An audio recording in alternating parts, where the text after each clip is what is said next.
Well, actually, it was black, shrouded in the darkness of the long night. Sonny rode north through the wailing hurricane of snow to his eyes, which could see through any shadows. The snow appeared as light gray, bordering on white. The way back wasn't long enough to deal with thoughts and emotions raging in his heart. But luckily, Sonny had too many worries about the future to drown in the regrets of the past. Doesn't matter anyway. Vern was dead, and everyone else was also dead. None of the people Sonny had come to know in the past weeks survived. Now, all he could do was make sure that his soldiers, Professor Obel and Bate, didn't share their fate. That wasn't going to be an easy task. Soon, the wreckage of the old war machine appeared in view. Sonny dismissed Nightmare, walked into the rusted metal frame and lingered for a few moments in front of the Rhino. Then, he opened the hatch and climbed inside. Quentin, Samara, and Belle were keeping watch, each of them tense and ready for battle. Noticing him, the Irregulars sighed with relief. Quentin said, "Captain, you are back." Did anything happen in my absence? Quentin shook his head. Quentin said there had been no nightmare creatures yet. Professor Obel and Miss Bate were both exhausted, so they were sleeping. They had settled the professor in Sonny's quarters, and he hoped Sonny didn't mind. He remained silent for a moment, then added with a hint of melancholy in his voice.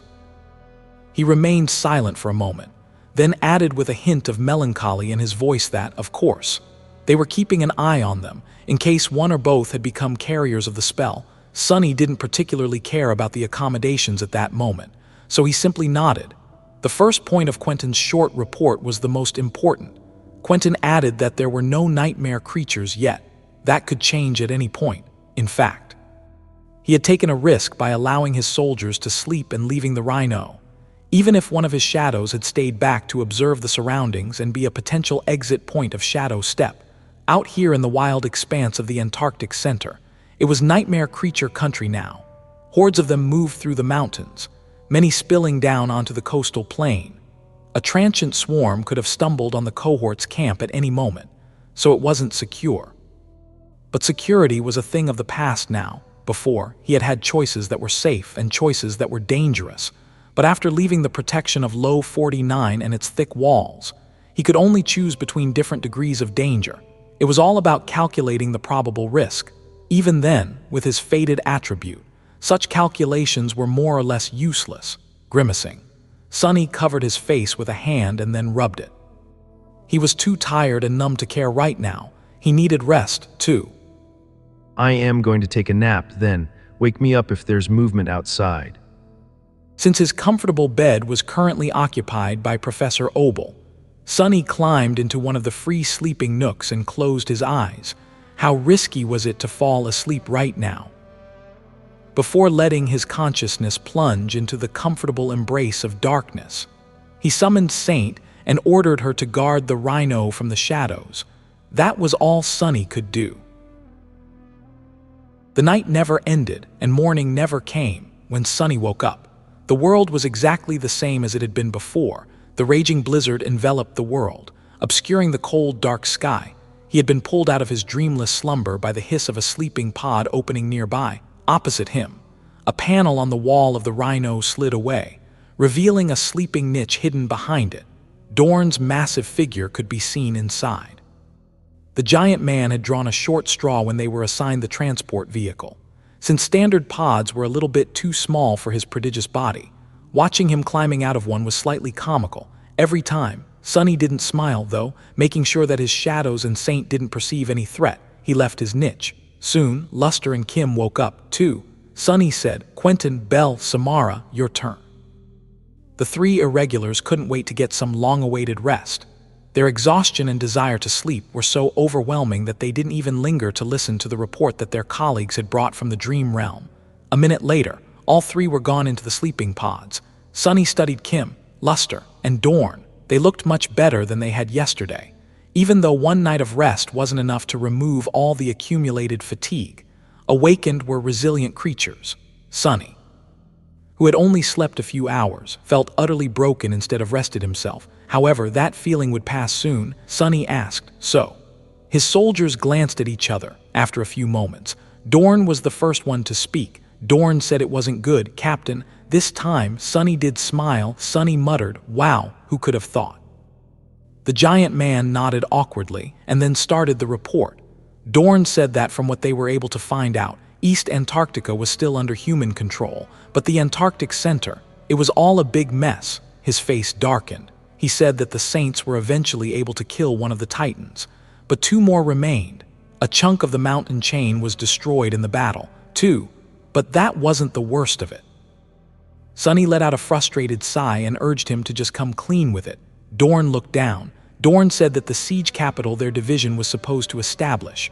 It was gone, wiped off the map completely. The survivors, whoever remained, both soldiers and civilians, were in the process of trying to retreat to other strongholds.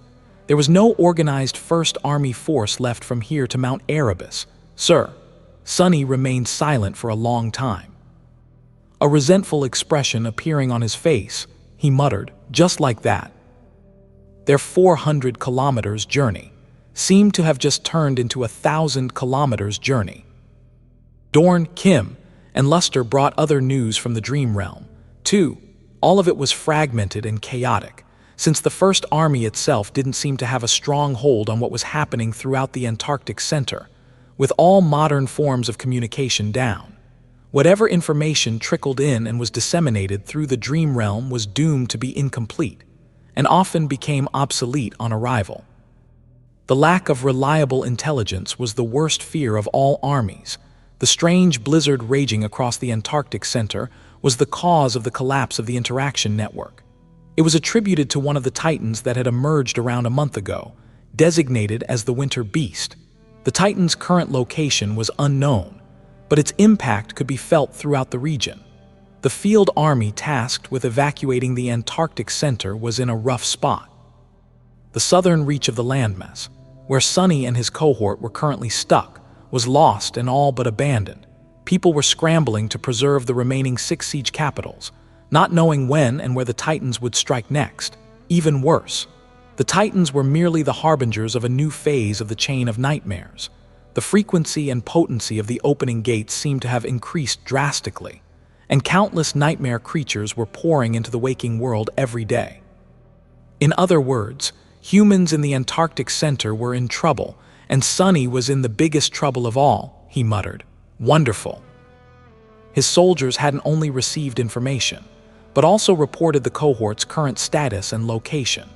The information was going to take some time reaching Master Jet, and then more time would pass to get her response back to Sonny. For now, he had nothing to do. Sonny contemplated for a few minutes whether he should start moving north immediately, or remain in place for a few days to give his soldiers time to recuperate and learn more about what was happening in the region. In the end, he decided to postpone the decision for when the second shift of sleepers returned from the Dream Realm. Keeping the Rhino static in the open wasn't an ideal situation, but neither was blindly venturing into the mountains. Either way, there was a big chance that a disaster would find them, but at least the former choice gave his soldiers a chance to get back to their peak battle states. There were also the 2 civilians to think about, after Kim, Luster, and Dorn finished their report. Sonny moved to the compact kitchen of the large vehicle, summoned the covetous coffer, and concentrated on preparing a hearty breakfast for the crew of the Rhino. Cooking always made him feel calmer. He wondered about a lot of things. How close was the Second Army to being assembled? What were the great clans doing? How hard would it be to reach the distant siege capital, which stood near Mount Erebus? That city was famed for its well-off geothermal fields. At least they wouldn't be cold anymore after getting inside its walls. He also wondered how Rain was doing. Was she worried about his long silence? Perhaps. Was she in the midst of a first nightmare? He could visit the ivory tower and ask one of the cohort members to check up on her. Effie was quite close with Rain, and so was Nephi's. Kai kept in touch with Aiko, who was responsible for taking care of Rain in Sonny's absence. And Cassie seemed to know everything about everyone, in general.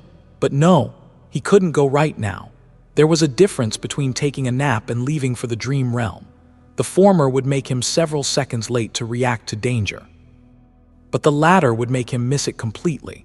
With how dire the situation was, he couldn't allow himself to be absent. Soon, the smell of cooking food brought everyone inside the Rhino to the lounge area. Even Professor Obel and Bate woke up because of it. Sonny secretly studied the old man, trying to ascertain his condition. The professor seemed to be holding up well, considering how sudden their departure had been. He still seemed ancient and fragile. But there were no signs of a sudden deterioration of his health. Nevertheless, Bate used a portable medical scanner to take a few readings, and then produced a batch of medicine pills and supplements from her bag. Acting like a concerned nurse, Sunny placed plates of fragrant curry on the table, as well as a pot of coffee and several bars of dark chocolate for the dessert. Considering their situation, this modest meal seemed strangely opulent. Before eating, Professor Obel looked around with curiosity, then smiled and uttered in his usual friendly tone. Professor Obel said that was an impressive machine he had there. Master Sunless, Luster, who was already bringing a spoonful of curry to his mouth, paused and grinned. Luster, who was already bringing a spoonful of curry to his mouth, paused and grinned. He said it was, wasn't it? Of all the vehicles he had driven, their rhino was the most fearsome. One time, they had to plow through a whole swarm of low-rank nightmare creatures. Ah, it was spectacular. The old man smiled. The old man smiled and said it was good to see this design still being used and kept up to date. He knew the engineer who initially created this APC concept. You see, of course, back then, it was far less advanced. Spelltech wasn't even in its infancy. So the solutions she proposed to make such a massive vehicle move at an acceptable pace were nothing short of revolutionary. Sunny tilted his head, trying to imagine it, a world without Spelltech. It was hard to conceive of such a thing, and yet Professor was obviously right. Just half a century ago, it hadn't existed. Sunny said nothing. Everyone ate, knowing that they would need a lot of energy to face what was about to come, at some point. Though Bate threw a complicated glance at Sunny and asked. Now that things seemed to have calmed down a bit, could he finally explain what prompted this sudden turn of events? Master Sunless, why did Thave to leave Low 49 in such a hurry? Not that she was doubting his decisions, though. He remained silent for a bit, sipping his coffee. What was there to say? Sunny shrugged. The siege capital of Ariadne was destroyed, and Low 49 is gone. Everyone back there's dead. The 9 of us are the only ones who survived.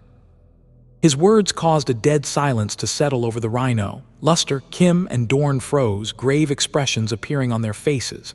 Professor Obel looked down, suddenly appearing even more fragile and old. A heavy sigh escaped from his lips. Bate's eyes widened. Bate stammered, asking what he meant. Dead. That was impossible. Sunny looked at her silently, and then shook his head.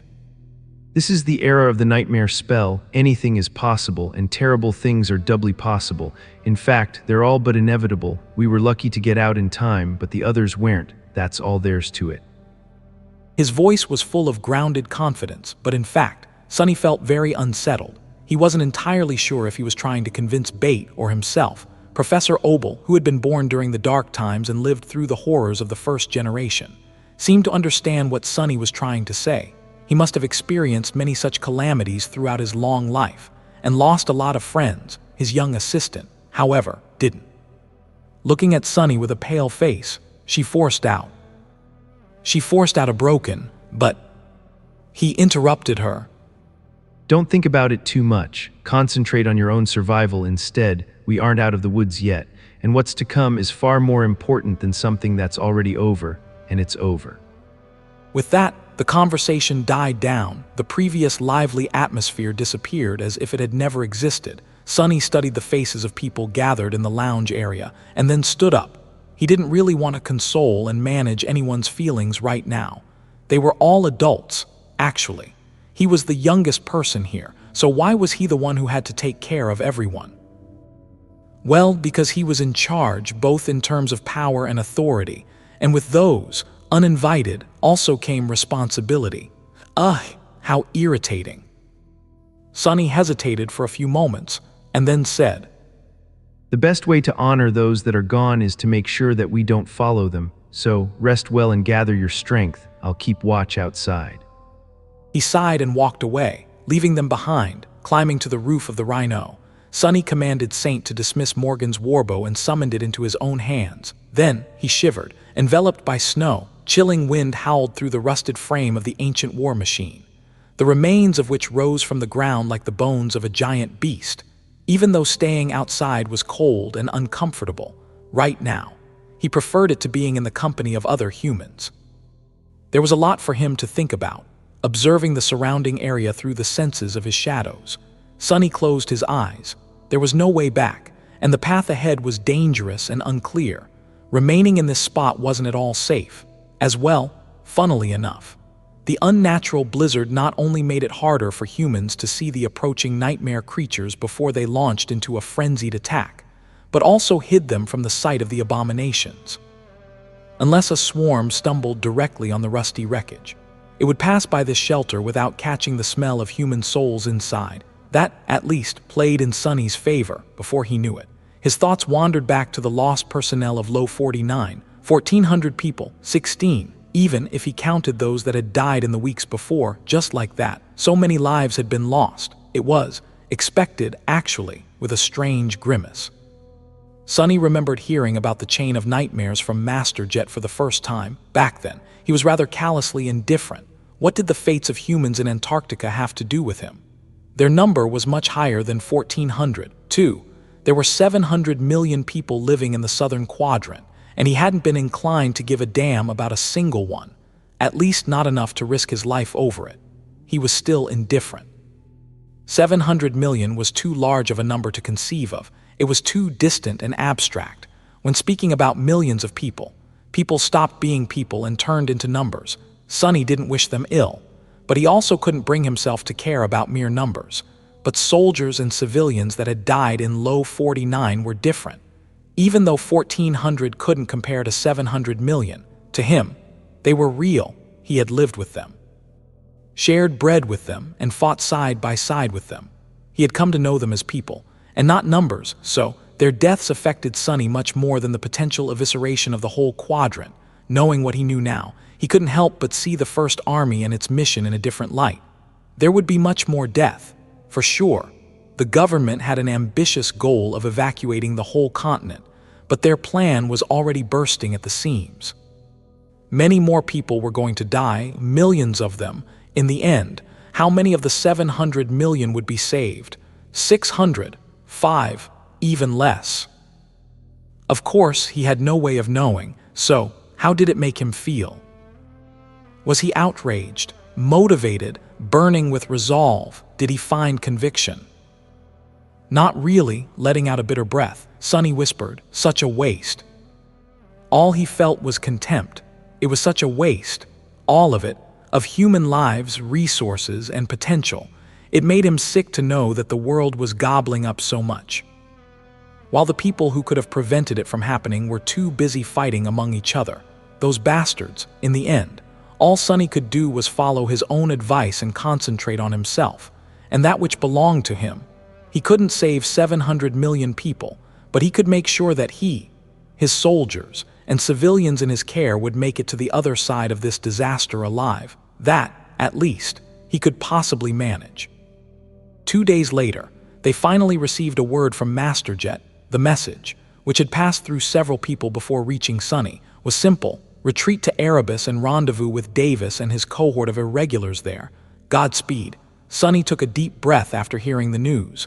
It was as he had expected. Even though a small hope that some miraculous help would be sent to assist them on the 1,000-kilometer journey had been still somehow aflame in his heart. Now, it was completely extinguished. With that, the cohort's short period of rest was over. It was a good thing, too, over the past couple of days. Sonny killed several nightmare creatures that had wandered close to the camp. Strangely, there hadn't been as many of them as one would have expected, and he was quick to dispose of the bodies. Still, the smell of blood was slowly permeating the area, and pretty soon, it was bound to attract bigger threats. The blizzard was still raging outside the wreck of the old war machine, piercing the swirling snow with beams of light. The rhino growled as it drove forward and abandoned its temporary shelter, accelerating. It then moved north, toward the slopes of the towering mountains. The atmosphere inside the vehicle was tense, but as minutes passed without anything lunging an unexpected attack on the APC, everyone calmed down a little, except for Sonny.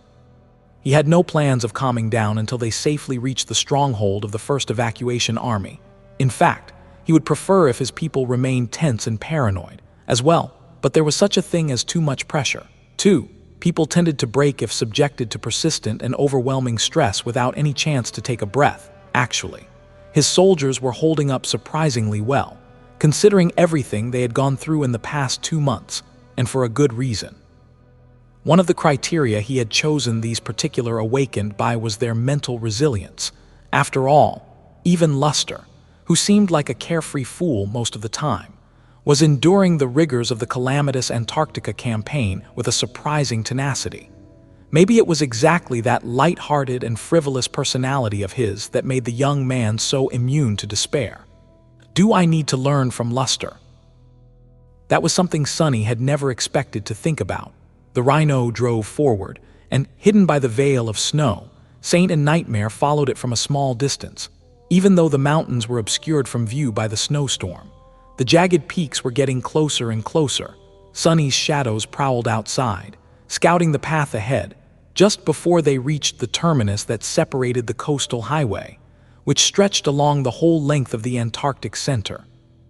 From the road leading to the former Low 49 and the path that took a turn to climb high into the mountains, one of the shadows noticed something strange in the snow. Sonny hesitated for a few moments, frowning. Then, he moved closer to the pilot's seat and spoke calmly. Turn to the left a little and slow down. We are going to take a stop in a couple of kilometers. Luster obediently followed his instructions, gradually slowing down. Eventually, the massive vehicle came to a halt. Sonny opened the hatch and dove into the blizzard, the polished black wood of the cruel sight's shaft falling silently into his hand, struggling against the wind. He then walked forward and stopped in front of a tall pile of snow. Less than 100 meters forward was the terminus of the coastal highway, with several empty buildings standing with their doors ajar. Some distance away to his left was the ocean, which made Sonny feel very tense. Right now, however, his attention was concentrated on the tall mound in front of him. Under a thick layer of snow, portions of a massive carcass could be seen. The nightmare creature hadn't been dead for long, a day at most, maybe 2, from a cursory look. It had been a demon, probably of the awakened rank. Judging by the vicious wounds covering its body, it hadn't been killed by human weapons. And as if to illustrate that point, large sections of the carcass seemed to have been devoured. Strange. Nightmare creatures were known to fight amongst themselves on occasion, but only in the dream realm. Out here in the waking world, there were too many human bodies for them to tear apart, and too many human souls to devour. So, even when different tribes of abominations collided with each other, they rarely showed any sign of hostility. Hunting down much tastier prey always took precedence. However, with how many nightmare creatures were currently rampaging across Antarctica, and how concentrated the human population had become due to being moved to a small number of siege capitals, things could have changed. If there were instances of infighting between the abominations, it could potentially help the mission of the First Army tremendously. Of course, Sonny prevented himself from becoming too optimistic about that prospect. He had more important and immediate concerns. Anyway, a nightmare creature capable of slaughtering an awakened demon had to be sufficiently strong, and it could still be near.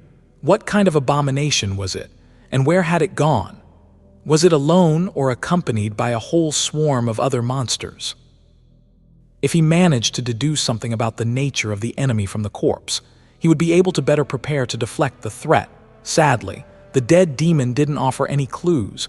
The only thing Sonny found out was that the killer wasn't too fearsome, since there were signs of a furious confrontation all over the place.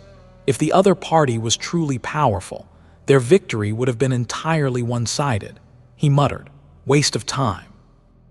Shaking his head, Sonny was just about to turn back when he sensed something through his shadows. One of them had glided a bit further up the highway and was currently observing some disturbances in the blizzard. He slowed down, turning to the north. "What's that?"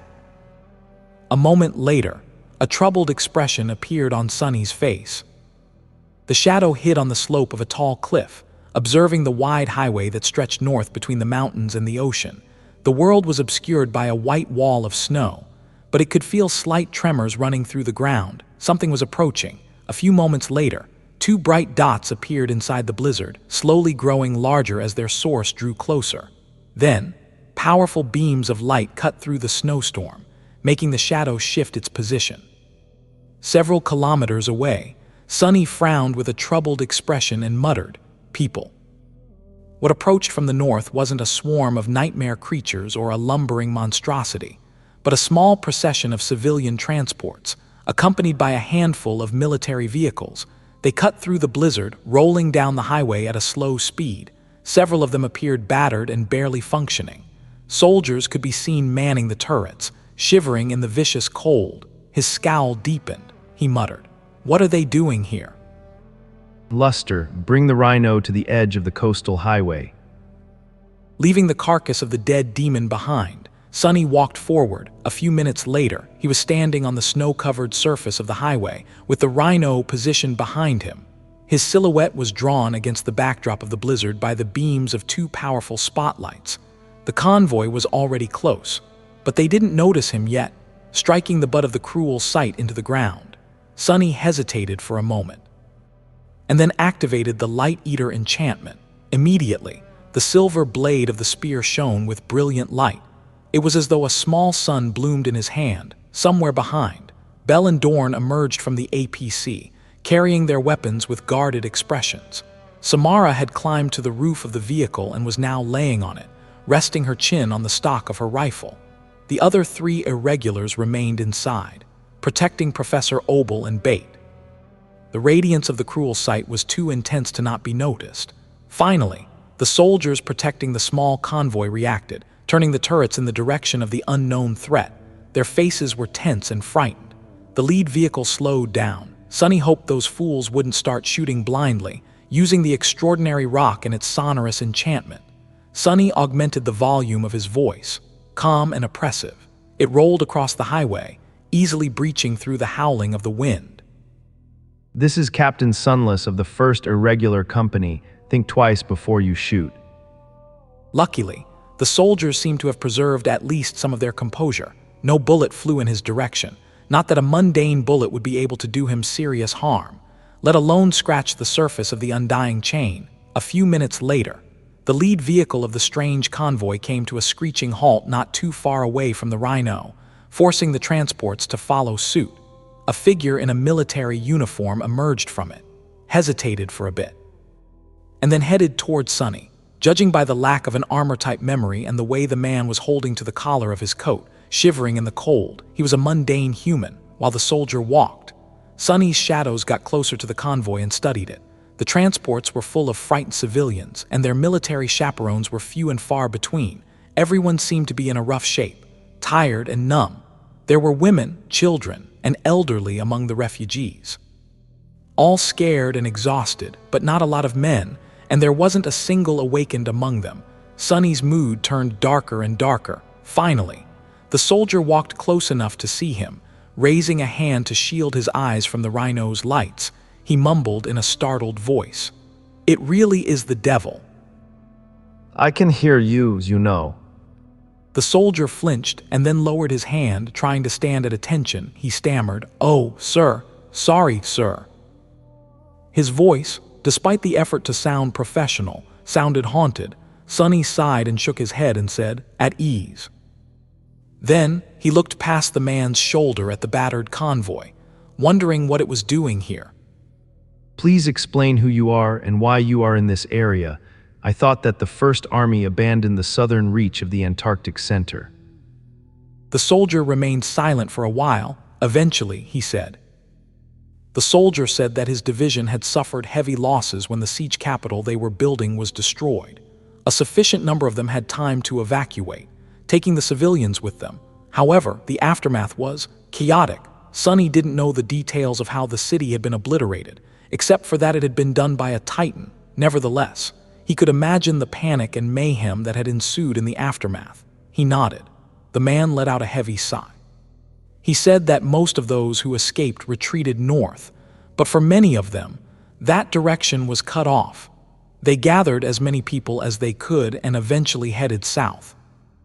Something about that story didn't sit right with Sunny. He interrupted the tired soldier. You made it all the way here driving on the highway. Staying so close to the ocean was too dangerous.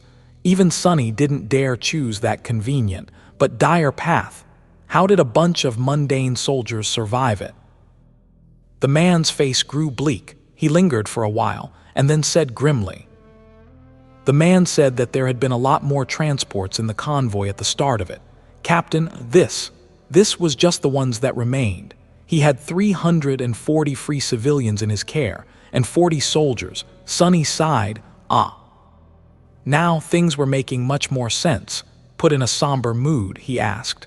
There were no awakened assisting you. The soldier shook his head. And said there had been. They stayed back to buy them time. That was a week ago, sir.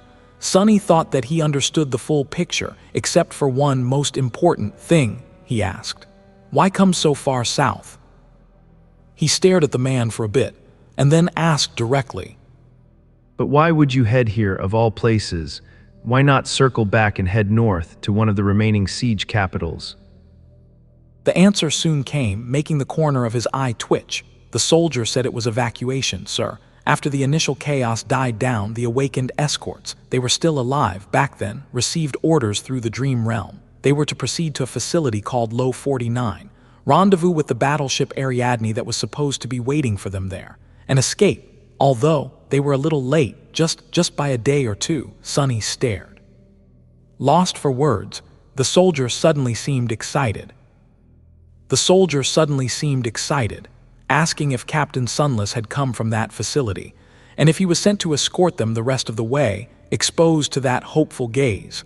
Sonny felt a bitter taste in his mouth. He lingered with the answer, but his flaw only allowed him to remain silent for so long. Eventually, he opened his mouth and said simply, No, the Ariadne was destroyed and Low 49 is lost. I am sorry to say this, soldier, but you and your men have made it all the way here for nothing. Sonny had never seen a few words crush a man's spirit so thoroughly, except for maybe himself, when Nephi's had spoken his true name and commanded him to leave her for dead on the forgotten shore. The soldier managed to remain standing, but he looked like a marionette with its strings cut. All light was extinguished from his eyes. He remained motionless for a while, and then turned slightly, throwing a forlorn glance at the small, battered fleet behind him. Sonny could imagine how he felt after surviving the cataclysmic destruction of the siege capital. These people weathered untold horrors to make it this far alive. What had kept them going was probably the hope that salvation was drawing closer and closer. And now, when they almost reached the destination, that hope was cruelly crushed. He sighed. It just happened a few days ago. The news wouldn't have reached you. My people and I are the only ones who survived. The soldier looked down, silent. Eventually, he asked. The soldier asked if he may. What were Sonny's plans now, sir? Sonny looked at him with a deadpan expression. My orders are to proceed to the Erebus Field siege capital to rendezvous with another cohort of the 1st Irregular Company. Suddenly, a tentative spark appeared in the soldier's eyes. He ventured, Master Sunless, sir, will you consider? Sonny knew what he was going to say. It wasn't that hard to guess.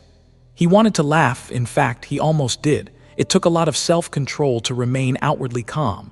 A bitter, familiar, unhinged laugh got stuck somewhere in his throat. Of course, Sonny knew. The soldier was going to ask if the Irregulars would escort the civilian convoy to safety. Why wouldn't he?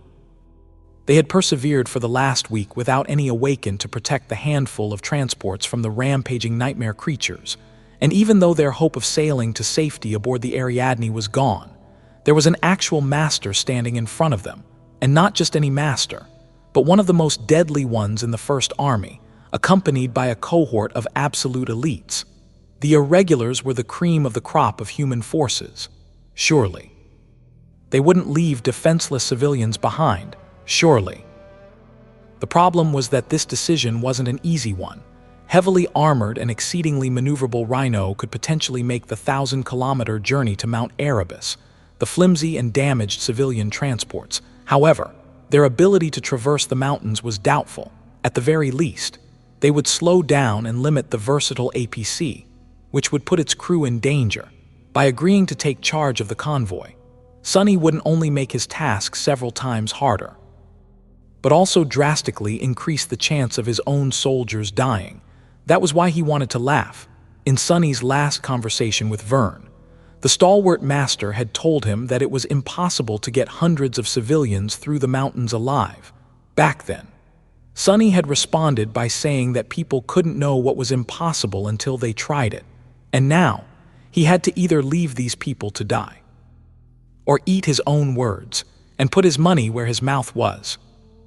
Oh, this is a good one, and this one is great. I see you, faded. The soldier's words died on his lips as he watched Sonny's unmoving face. Sonny remained silent. So, what was he supposed to do? Was he supposed to take responsibility for hundreds of refugees at the expense of his soldiers and Professor Obel? Or follow cold logic and do what had to be done, abandoning them to fate? No, but there was no need to hide behind words. There was no fate in this case, only death. What was the right choice?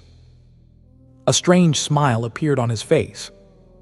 What would a man of conviction do? A man of conviction would have probably stayed at low 49 and died. How complicated. Despite his aspiration to find the elusive thing called conviction and grow stronger through it, Sonny hadn't had any success in that regard yet. He still stood for nothing and was as unmoored as he had been at the start of it. Some people might have had an unwavering moral compass, but he wasn't one of them. Sonny mostly acted on a whim and pursued his own narrow interests. In fact, simply hearing someone speak about morality always filled him with suspicion. So, he didn't have a straightforward answer to what was the right thing to do in this situation. However, Sonny might not have known what he believed in, if there even was such a thing, but he knew what he despised very well. Just a few days ago, he had sat on the roof of the Rhino, full of contempt for the bastards who could have saved countless lives in Antarctica, but decided not to, the damned sovereigns. So, following that logic, wouldn't he be doing the same by leaving the refugees to die in order to serve his personal convenience? What a weird and perverted way of thinking about things. Sonny was honestly not sure about the validity of that conclusion, or if it even made any sense, but it was the best one he had managed to come up with. So, after a long stretch of silence, he said, How much food and clean water do you've left? The soldier didn't seem to understand his question. He stared blankly at Sonny for a few moments, and then perked up a little.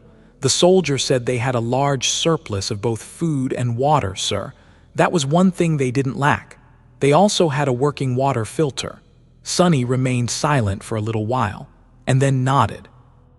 All right, then y'all follow us to Erebus Field. Do note that we will be moving through the mountains. Don't worry, though, my cohort has scouted the road networks in this region of the Antarctic Center extensively. We'll guide you well. The soldier took in a shaky breath and saluted. Yes, sir. Sonny lingered for a few moments, then asked, What's your name and rank? The man responded after a short pause, fidgeting with the collar of his coat. It's Sergeant Gier, sir. Sonny glanced at the caravan of battered vehicles behind him and sighed.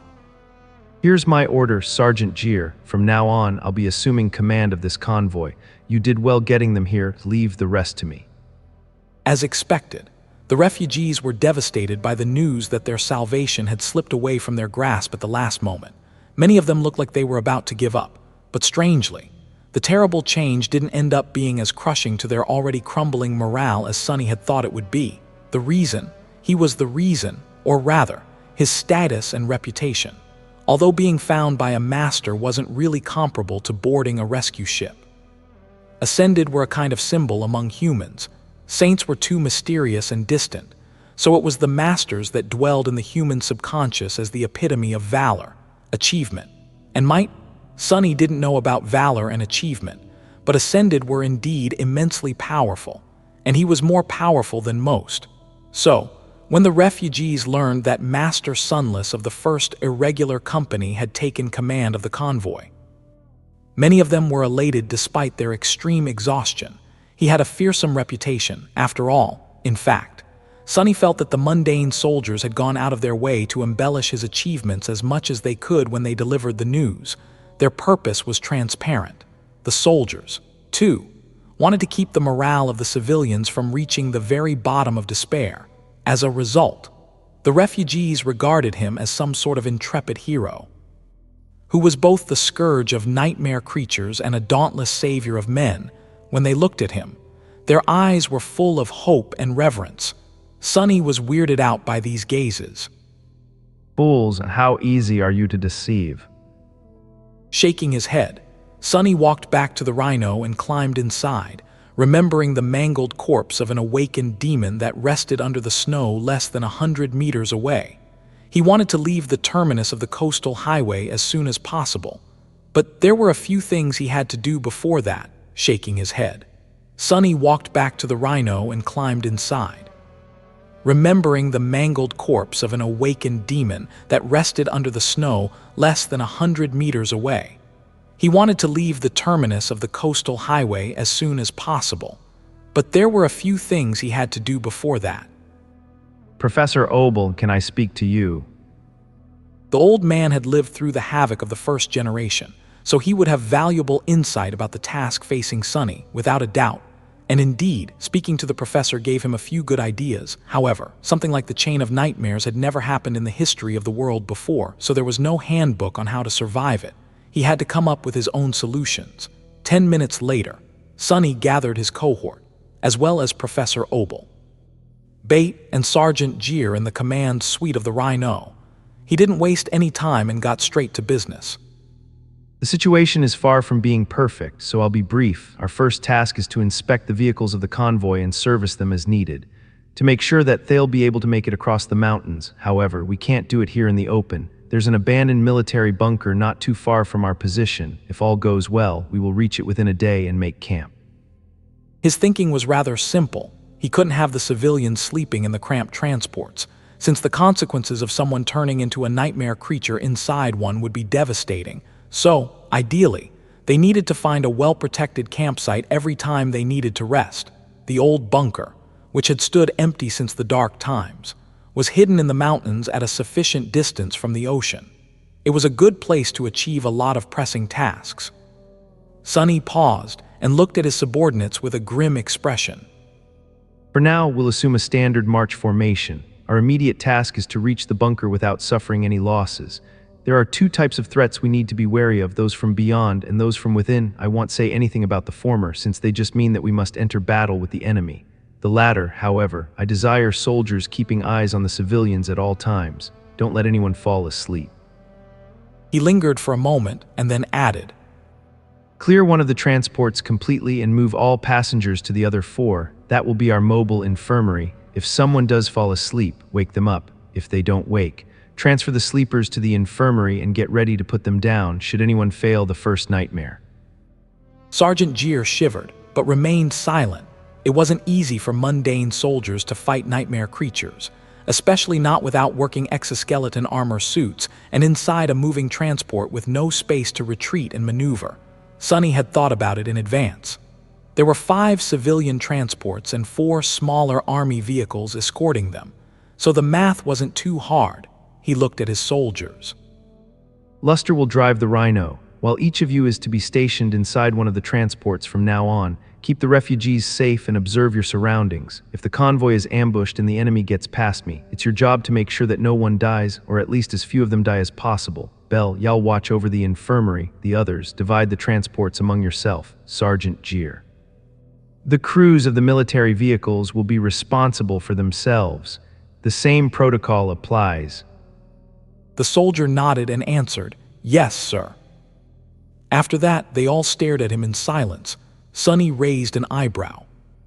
What are you waiting for? Go. I desire to get off the coast as soon as possible. After a short stop, the battered convoy started moving once again. The Rhino was driving at the front, followed by the 5 civilian transports. 2 military vehicles flanked them, and 2 more protected the rear. It wouldn't be possible to maintain the formation higher into the mountains. But for now, the roads were wide enough. Taking a turn, they drove away from the coast, slowly climbing higher and higher into the outskirts of the mountains. Observing the multitude of screens in the command suite of the Rhino, Sunny felt thankful for the fact that he had scouted this whole area with his shadows a month ago. While en route to Low 49, he roughly knew the twists and turns of the mountain roads, the shape of the slopes and the deep canyons, and what path to take. He knew where the most dangerous spots were, where a large-scale ambush could be waiting for them, and where it was possible to make camp. This stretch of the mountains was like a maze, and with civilian transports following the Rhino, its mobility was severely reduced. There were only so many paths the convoy could take. Luckily, Sunny remembered them all, of course. A lot of things could have changed in a month. The devastating battle between the three saints and an unknown titan had destroyed a few mountain peaks further up north and caused a powerful earthquake, although only a weak echo of that clash had reached this region. It was still enough to potentially change the topography. There would be rockfalls that had blocked previously clear roads, while some roads would have simply broken down and collapsed. A glacier or two could have come undone, obliterating everything in their path, and, of course, there were swarms of nightmare creatures lurking in the dark. There was also snow. The blizzard seemed to be growing weaker, but it had already covered the world with it. As a result, the Rhino was forced to lower its wedge-shaped ram and clear the path forward for the convoy. Just like that, the proud war machine was reduced to playing the role of a snowplow. The progress was tortuously slow. Sunny had to simultaneously scout ahead and think deeply about how to manage the convoy. He wanted to consider as many problems as possible before they actually happened, to hopefully prevent them. It had been easy to command a small cohort, but now hundreds of people were depending on him. The complexity of the task and the amount of moving parts comprising it were giving him a headache, not to mention the daunting trial of guiding a caravan of refugees through a war-torn, apocalyptic expanse of the continent that was being slowly devoured by the inescapable tide of darkness. At least there's no giant tower this time. Sunny smiled bitterly and turned his head, staring at Bait, who was looking at the external camera feed with a detached expression. Feeling his gaze, she looked back. Sunny muttered, "What?" Sunny studied her for a few moments and asked, "Bait, you've administrative experience, right?" The young woman frowned in confusion. Bait said sure. She used to do that sort of thing on behalf of the professor. Running a research facility demanded a lot of paperwork. "You know," he nodded. Good, then congratulations. You are in charge of the refugees now. Beth blinked a couple of times and demanded, "What? Wait, what do you mean?" Sunny shrugged. I mean that you are responsible for their well-being, food, water, health, morale. Find responsible people among the civilians and coordinate with them to solve any problems that you can handle yourself. Report the rest to me. You'll be a filter between me and the civilians. Understand? She scowled. Bait said she did, but her priority was the professor. Sunny shook his head and waved a hand dismissively. He's a civilian too, is he not? Now that we are escorting a convoy of refugees, it's in your own interest to make sure that everything is running smoothly. The safer the convoy is, the safer the old man will be as well. In any case, I need to delegate these things to someone. Otherwise, I won't be able to concentrate on the military side of things, and our safety, including the professors, will be compromised. Would you prefer I entrust the civilian side of things to someone who doesn't care about him as much? She glared at him for a few moments, then scoffed. She said fine. She guessed she would be the housekeeper, then he could be the guard dog. Sunny grinned. That sounds swell. From what I hear, all dogs do is sleep all day and get treats. Who wouldn't want to live like that? The young woman gave him a strange look and didn't answer. Above a mountain road that clung to the side of a canyon, a tall cliff stood, covered in snow, on a deep ledge cutting into its face, veiled by darkness. A dozen monstrous forms lay as they hid from the howling wind. The nightmare creatures were resting, their bloodshot eyes staring aimlessly into the blizzard. Then something changed. As if catching a faint smell, the abominations stirred. The maws opened, and their muscles rolled under the dried hides, one by one. They rose from the snow and listened. From a distance, a barely audible hum of engines and the rustle of wheels could be heard.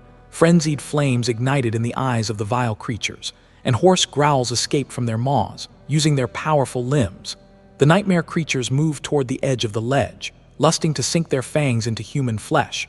Before they could, however, A shadow suddenly moved between them, and something landed in the middle of the pack, sending snow flying into the air.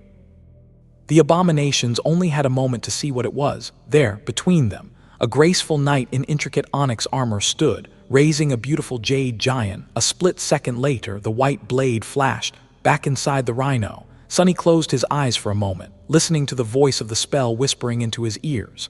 The convoy was climbing higher into the mountains. They moved slowly, but hadn't encountered any serious problems yet. A few minutes later, he suddenly received a radio transmission from one of the flanking vehicles. Sergeant Jeer's voice came through, marred by interference, calling out, "Master Sunless, sir." Sergeant Jeer's voice came through, marred by interference. Sonny manipulated a few switches to improve the quality and asked, "What's it? Is there danger?" The man answered after a short pause with doubt in his voice. That no, yes, he didn't know, sir. It was just that the cliffside ahead, there was blood flowing down it. His voice sounded nervous. The response came a second later, startling the soldier. Don't mind it. The situation is under control. Keep your eyes open and move forward. Jeer stared at the radio in his hand and then glanced at the soldier near him. He said that the captain said the situation was under control. The other soldier shivered and muttered, "Then I guess it's..." They approached the cliffside that seemed to be seeping blood and drove past it. Nothing happened. A few more hours passed, full of similarly strange events. However, no abomination had managed to get close enough to the convoy to pose a serious threat to it. In the evening, when the blizzard had grown thin enough to see the stars in the sky, they finally reached their destination. Up ahead, hidden between tall cliffs, was the entrance to the old, abandoned bunker. That was going to be their base for the next couple of days. During the dark times, humanity had come to the brink of destruction.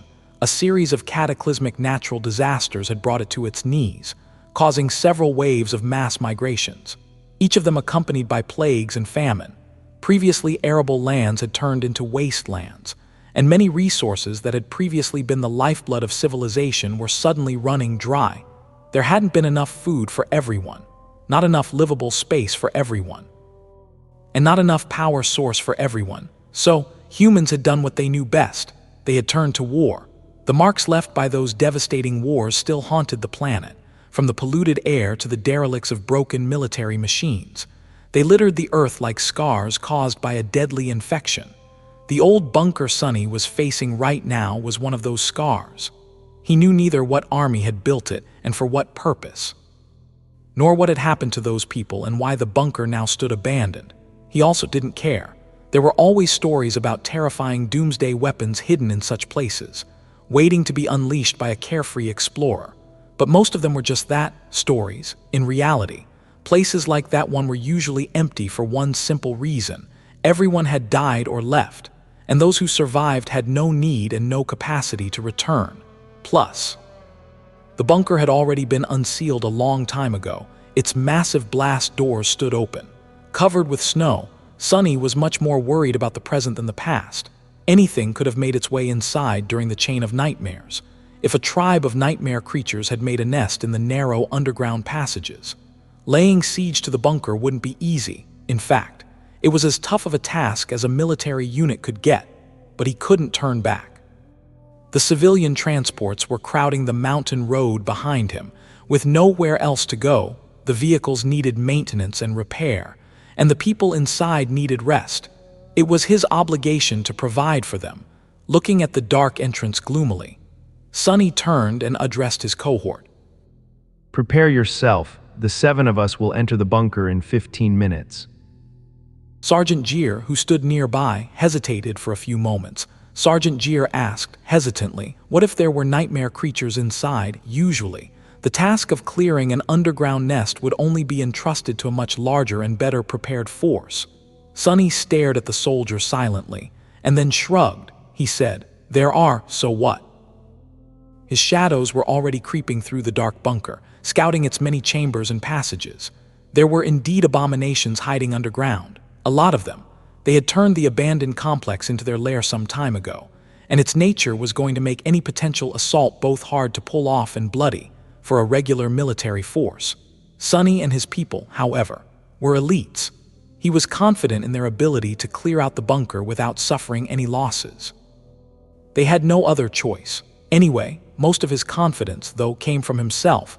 As minutes passed by, Sonny used his communicator to project an image on the snow and started to slowly fill it out as the Irregulars watched attentively, passage after passage, room after room. Soon, a detailed map of the bunker was projected in front of them. Then, Sonny marked every nightmare creature and its position on the map. Lastly, he sketched a rough figure of a snake-like monstrosity and drew several red dots on its body. Those were the weak spots he had observed with Kim's help. Sergeant Gier stared at the projection, dumbfounded, not paying him any attention. Sonny addressed the Irregulars.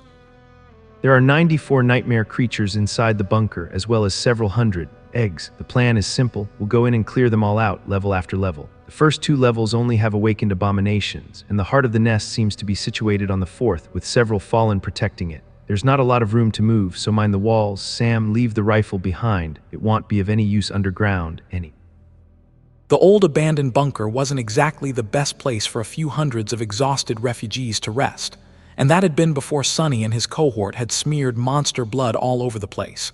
It was dark, cold, and in no way suited for people to live in, and yet, there was no other choice. They needed a temporary shelter to prepare for the journey ahead, and there was nothing better than this derelict facility for dozens of kilometers around.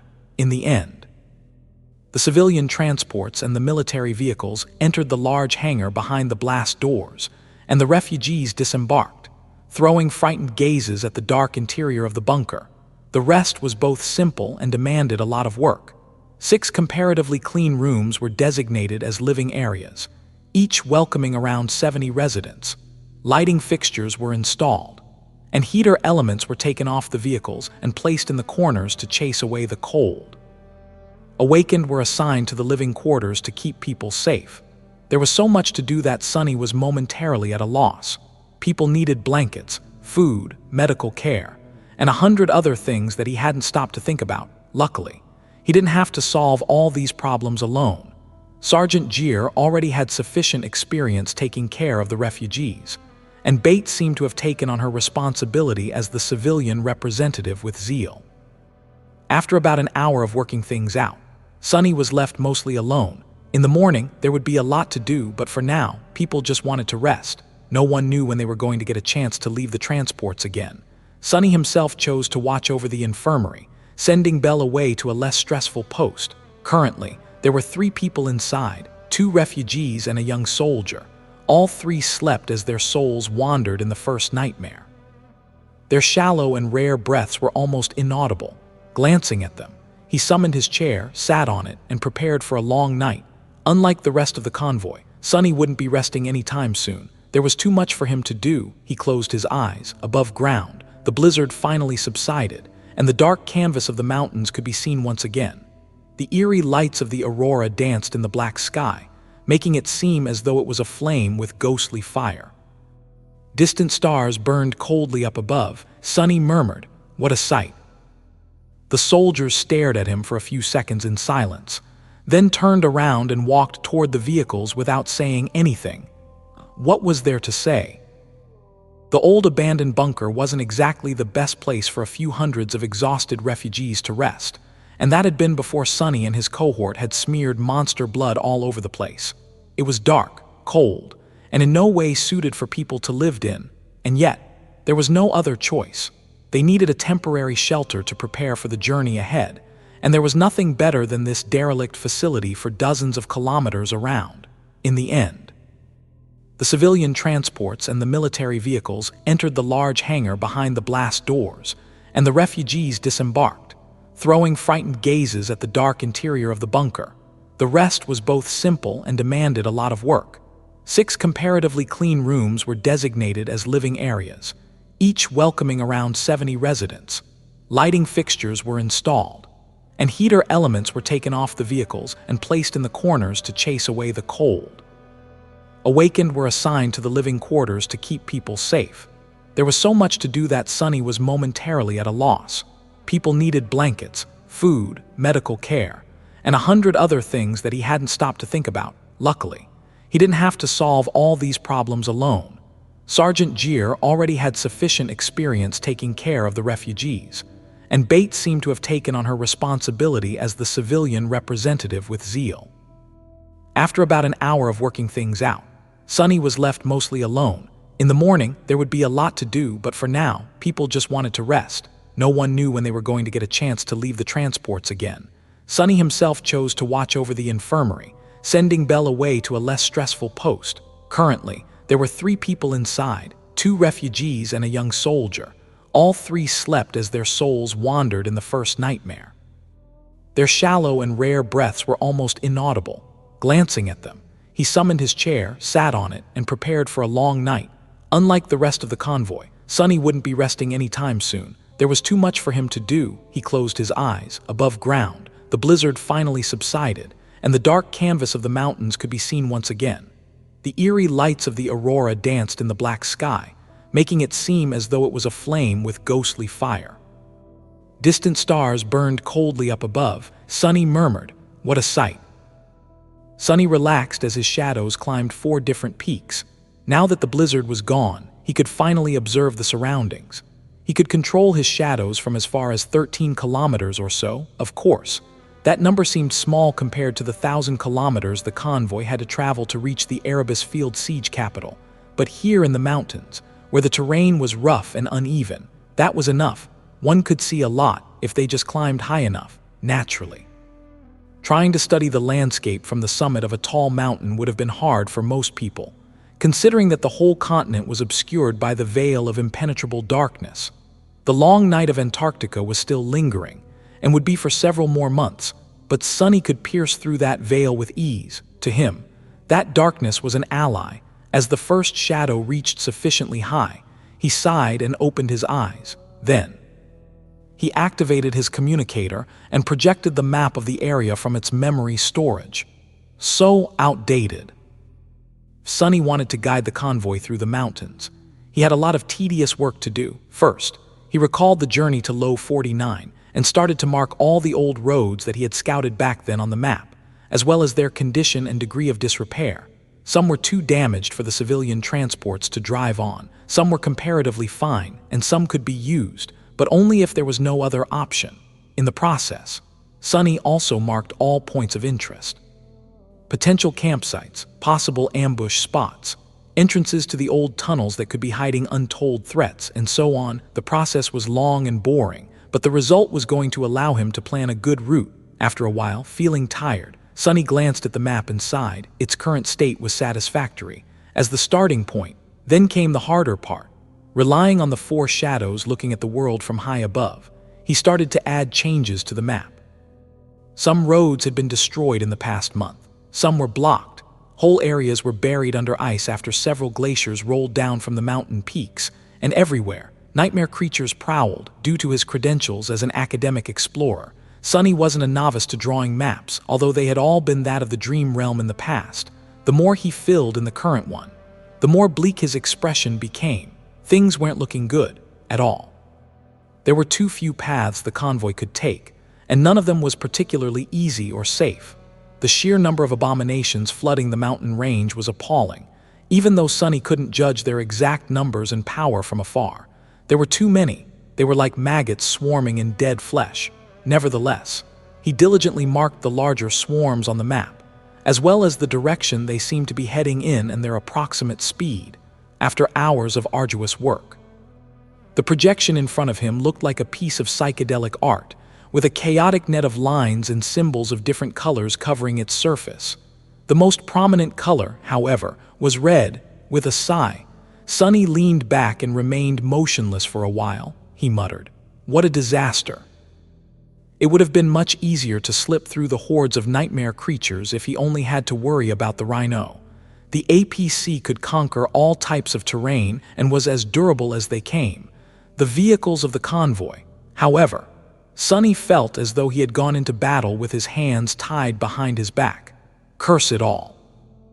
As Sonny was pondering the optimal course of action, there was a sound of footsteps in the corridor outside, and the door of the infirmary slowly opened. Behind it, Professor Obel stood, holding a plate of food in his hands.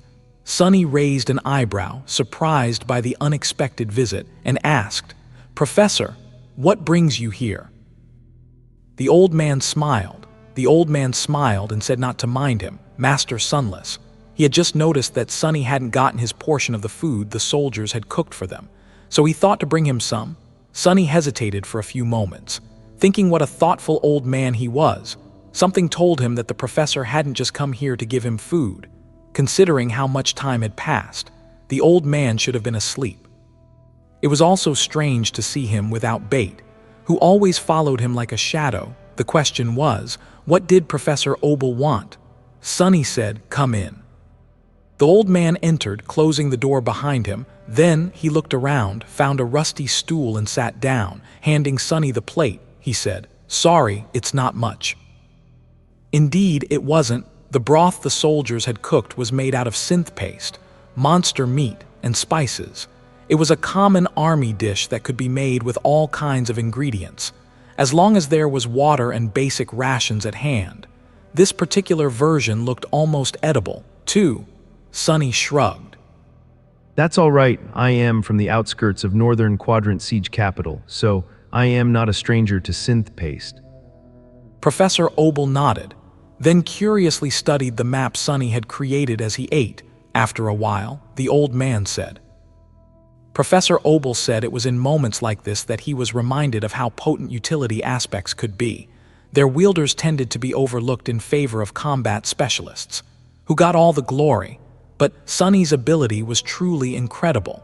Someone more versed in battle would have been able to kill a few dozen more nightmare creatures, maybe even 100 or two. But with this, they would be able to sneak past thousands of them and defeat those that they did encounter with minimal losses, or none at all. This map would vastly increase their chances of survival, more than any warrior would be able to. He paused for a moment and looked around. Then said that this bunker, too. Sonny's soldiers were a fearsome bunch, Master Sunless, but without his sight and awareness. Liberating this outpost without casualties would have been a tall task even for them. He seemed to be able to see everything and be in several places at the same time. He thought he owed his life to that last ability of his. Actually, remembering the bloody incident that had happened in the safe room of Low 49, Sonny swallowed a spoonful of broth and nodded. That's a lot of compliments. Don't be mistaken, though I am a menace in battle, too. Professor Obel chuckled. Professor Obel said he was just giving credit where credit was due. Sonny might haven't realized it, but he was uniquely suited to lead this convoy.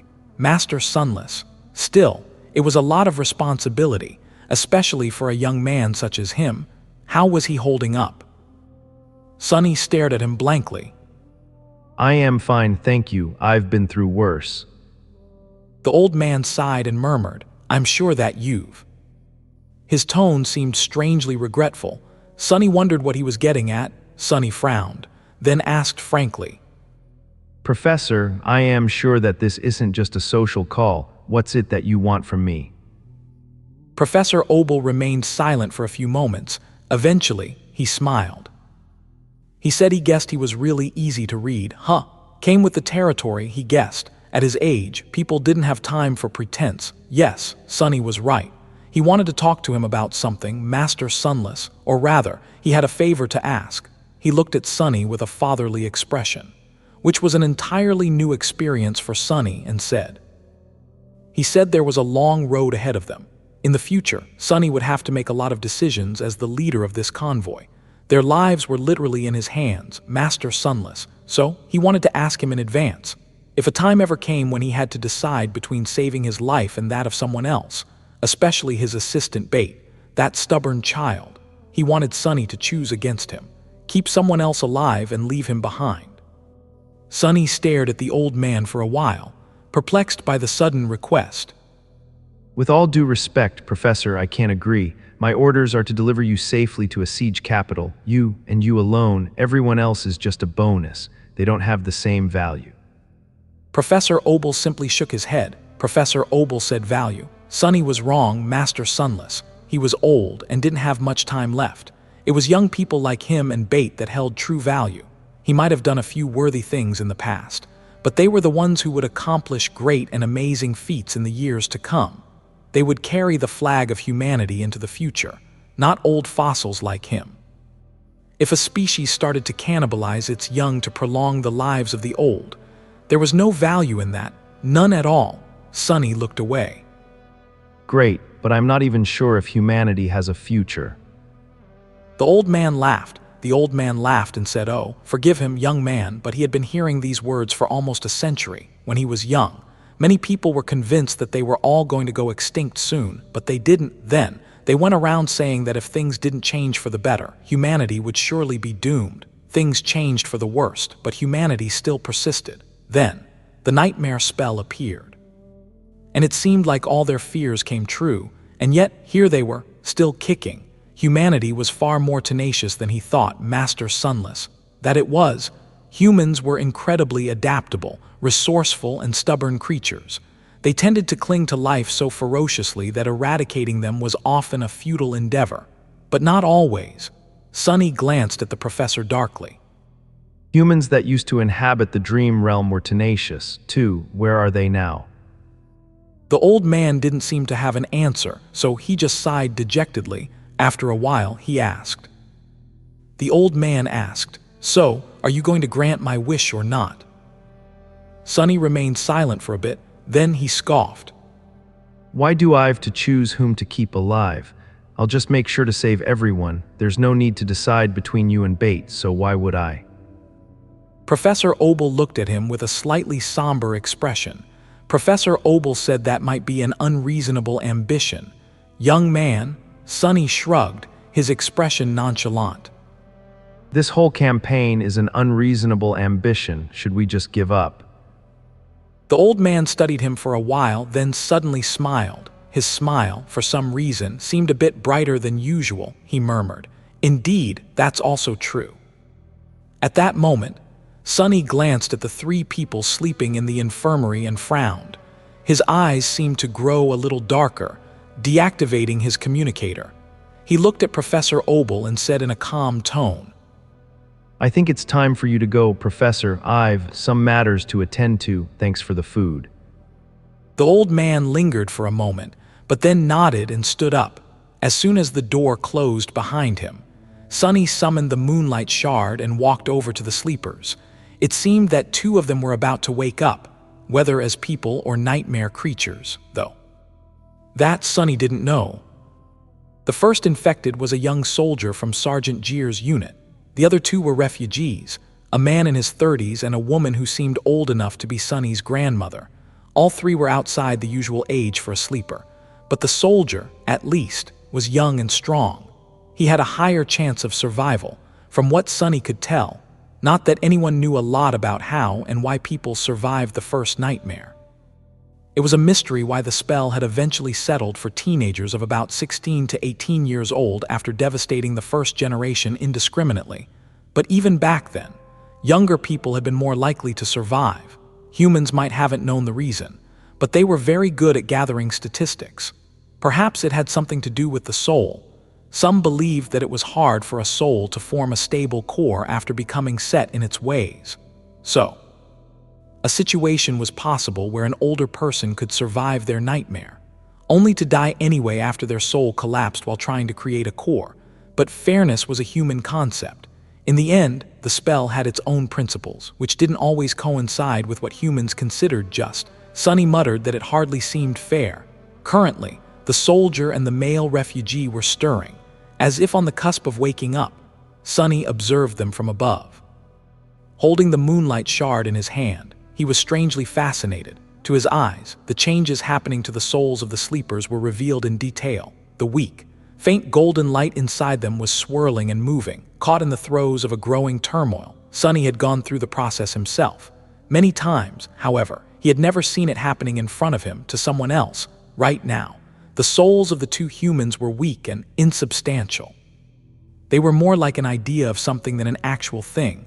They were alive and had shadows, but that was pretty much it. However, through a mysterious process, the formless state of a mundane soul was being galvanized. slowly creating a more solid shape. A soul core wasn't a soul, rather, it existed within the soul, serving as both its fulcrum and nexus. At least that was how Sunny perceived it. Encompassing a core granted a lot of benefits to a soul. But it also placed a burden on it. Not every soul was powerful and vast enough to sustain one, let alone several. The proof of it was the terrible pain he went through every time his class rose. Regardless, both the soldier and the civilian seemed resilient enough for the task at hand. The faint golden light saturating their bodies grew slightly brighter, and in it, streaks of a stronger radiance appeared. These streaks flowed to their chests and swirled, slowly merging into spheres of brilliant light. The whole process seemed miraculous, as the two spheres grew fuller and more defined. The familiar shapes of two soul cores started to emerge from the brilliance. But then, there was a change. The nascent soul core of the young soldier exploded with a flood of ethereal flame, which rolled through his body as a radiant wave, rejuvenating it. The civilian, however, as Sunny watched with a bleak expression, a seed of darkness appeared in the center of the forming core. It quickly expanded, spreading like a cancerous growth. Repulsive veins of darkness spread through the dying light, consuming it. The more of the light was consumed, the faster it spread. Corruption. Sunny was almost certain that this was what he was observing, a living being succumbing to the corruption. The corruption had existed long before the nightmare spell, and although he didn't know its source and purpose, he knew that it was an enemy. The enemy. Perhaps. Sunny suspected that he had once come very close to becoming corrupted himself. On the second level of the Ebony Tower, the terrible rot that had eaten through Weaver's arm and forced the cunning demon to sever it. Had it not been the same thing, only in a far more pure and harrowing form? As Sunny watched, revolting tentacles of the corruption spread through the body of the man, becoming one with it. Then, the body started to change. The skin turned dark, and the teeth suddenly elongated, piercing through his lips. The bones cracked, rearranging themselves. Before anything else could happen, though, the narrow blade of the moonlight shard pierced the man's chest, going straight through his heart. The forming soul core, now parasitized by the corruption, was torn apart. The grotesque body convulsed and grew still, its last breath escaping as a hoarse groan. Sunny sighed and looked at the dead man with regret. After a while, he whispered, Rest well now, your nightmare is over. Find a peace within me. Sunny lingered for a few moments, then glanced at the other one. Everything seemed to be going fine for the young soldier. His soul core was all but formed, as there were faint streams of weak essence coursing through his body. The body itself was being rebuilt by it, growing healthier and stronger, getting one step closer to perfection. Before too long, the convoy would welcome another sleeper. Sunny remained motionless for a while, then dragged his chair closer and sat down. Dismissing the moonlight shard, several shadowy tentacles rose from the ground and dragged the corpse of the unfortunate refugee away. Come to think of it, they weren't too practical for such tasks. A simple tentacle was the easiest shape to create and demanded the least essence to maintain, but came short in terms of function and versatility. Maybe he needed to come up with a better shape. In any case, for now, all Sunny could do was wait. Suddenly, he felt very tired. By that time, the first of the shadows had already returned from its trip to the peak of a nearby mountain, so he closed his eyes and observed the infirmary through it.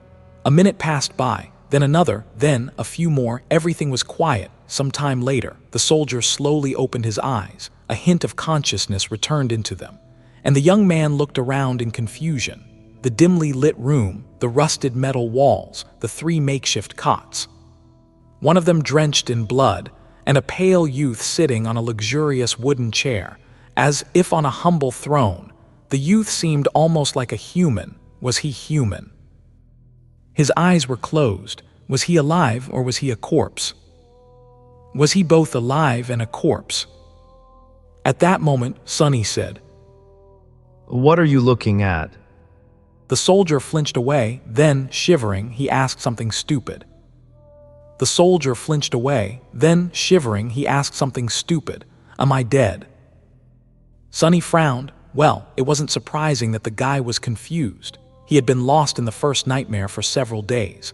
For all the poor fool knew, the convoy should have been still driving toward Low 49, racing to rendezvous with the Ariadne. He had slept through the meeting with the Irregulars, Sonny assuming command, and the short journey to the bunker. To him, everything would appear strange and frightening. With a sigh, Sonny opened his eyes, leaned forward, and then slapped the soldier across the face, not too hard, but just enough to feel it. As the young man yelped and grabbed his cheek, Sonny shook his head. Would it hurt like that if you were dead?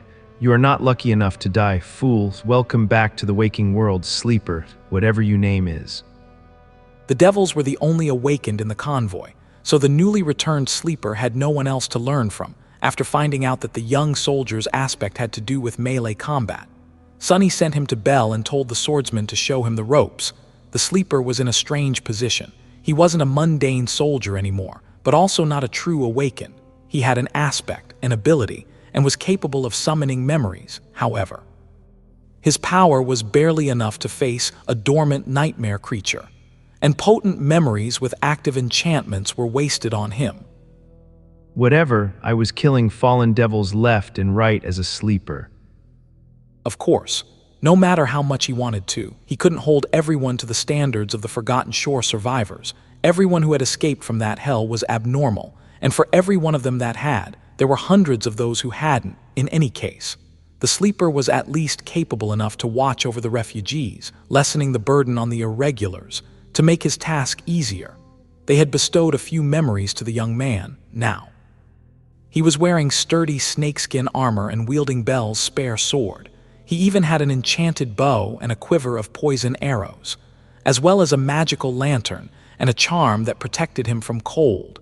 If there was one thing the Irregulars didn't lack, it was memories of lower ranks. Pretty much every battle they fought resulted in one or two of them receiving something. Most of these memories were useless to the members of the cohort, whose equipment had been of high quality even before Sonny improved it, but they were just right for a new sleeper. There was enough to arm several more. Even, come to think of it, Sonny had been mostly paying attention to the human toll that the rampant proliferation of the spell had levied. But there was another side to the epidemic devouring Antarctica. As well, before too long, there would be a lot of sleepers like that one on the continent, so many, in fact, that their numbers could potentially rival that of the evacuation army in the future. That belated realization gave him pause. Those were thoughts for the future, however. For now, he only cared about the convoy and its fate. The convoy wasn't going to have thousands of sleepers protecting it anytime soon, but there might be enough of them to form a cohort of their own one day. Well, I better tell Bell to do a good job of mentoring that guy, then. With that, he threw the thoughts about the sleeper out of his mind. For now, there was a lot to do and not enough time to do it all in the morning. Sonny sent Quentin, Samara, and Kim to take a look at the vehicles of the convoy. Each had to be inspected, serviced, and hopefully repaired well enough to make the journey to Erebus Field in one piece. At the same time, he assigned Dorn and 20 of Jir's soldiers to explore the bunker and see if there was anything inside that could be recovered and used for their benefit. The underground complex had stood abandoned for half a century, at least, but there was a possibility that a few intact pieces of machinery remained, ready to be cannibalized to repair the vehicles. There could also be untouched caches of preserved provisions, and so on. Not to mention the carcasses of nightmare creatures that needed to be dressed and dismantled. Every member of the cohort already had their cores saturated, so there was no better use for all the remaining soul shards than to feed them to the rookie sleeper. Just like that, the young soldier was going to consume hundreds of soul fragments in his very first day after returning from the nightmare. What a lucky bastard. Recalling how arduous it was for him to get even a single fragment on the Forgotten Shore, Sonny listened to Bate with a dim expression. She was in the process of reporting what state the refugees were in, which, if put succinctly, was not too good. Well, what else had he expected? It was already a miracle that these people were holding on to their sanity. Many of them were the most vulnerable members of humanity, too, children and elderly. The shock of watching their whole continent go up in flames right in front of them wasn't something one could endure without paying the price. With a sigh, Sonny summoned the covetous coffer and started unloading the precious things he had stored inside in preparation for the Antarctica campaign. Quality food, sugar, salt, spices, dried fruit, chocolate, tea, coffee, toiletries, expensive alcohol for special occasions, and much more. He had prepared a lot. Thinking that this stash was going to last the cohort at least a year, there was even foldable furniture, a spacious field tent, and a few things to make leisure time between missions more enjoyable. Bate watched more and more items appear from an average-sized chest with wide eyes. Sunny, meanwhile, felt extremely bitter. The mountain of supplies was large enough to fill an entire room. Not too long ago, it seemed like a lot, but with hundreds of mouths to feed. It was barely enough to sustain the refugees for a few days. However, the supplies weren't meant to sustain them. Sergeant Gier had that covered. Even if all the civilians had to eat was synth-paste broth, and all they had to drink was filtered water, rather, Sunny's pile of treasures was supposed to achieve something different, improve their mood, even if just by a bit. Enduring the apocalypse was much more bearable if you had some toothpaste and a clean toothbrush. Although that statement seemed nonsensical and foolish, it was nevertheless, somehow, true. Sunny had experienced the fact himself. Here, talk to Gier and distribute this stuff among the civilians. Tell the cooks to step up their game, too. I want the next few meals to be really tasty, until we leave the bunker at least.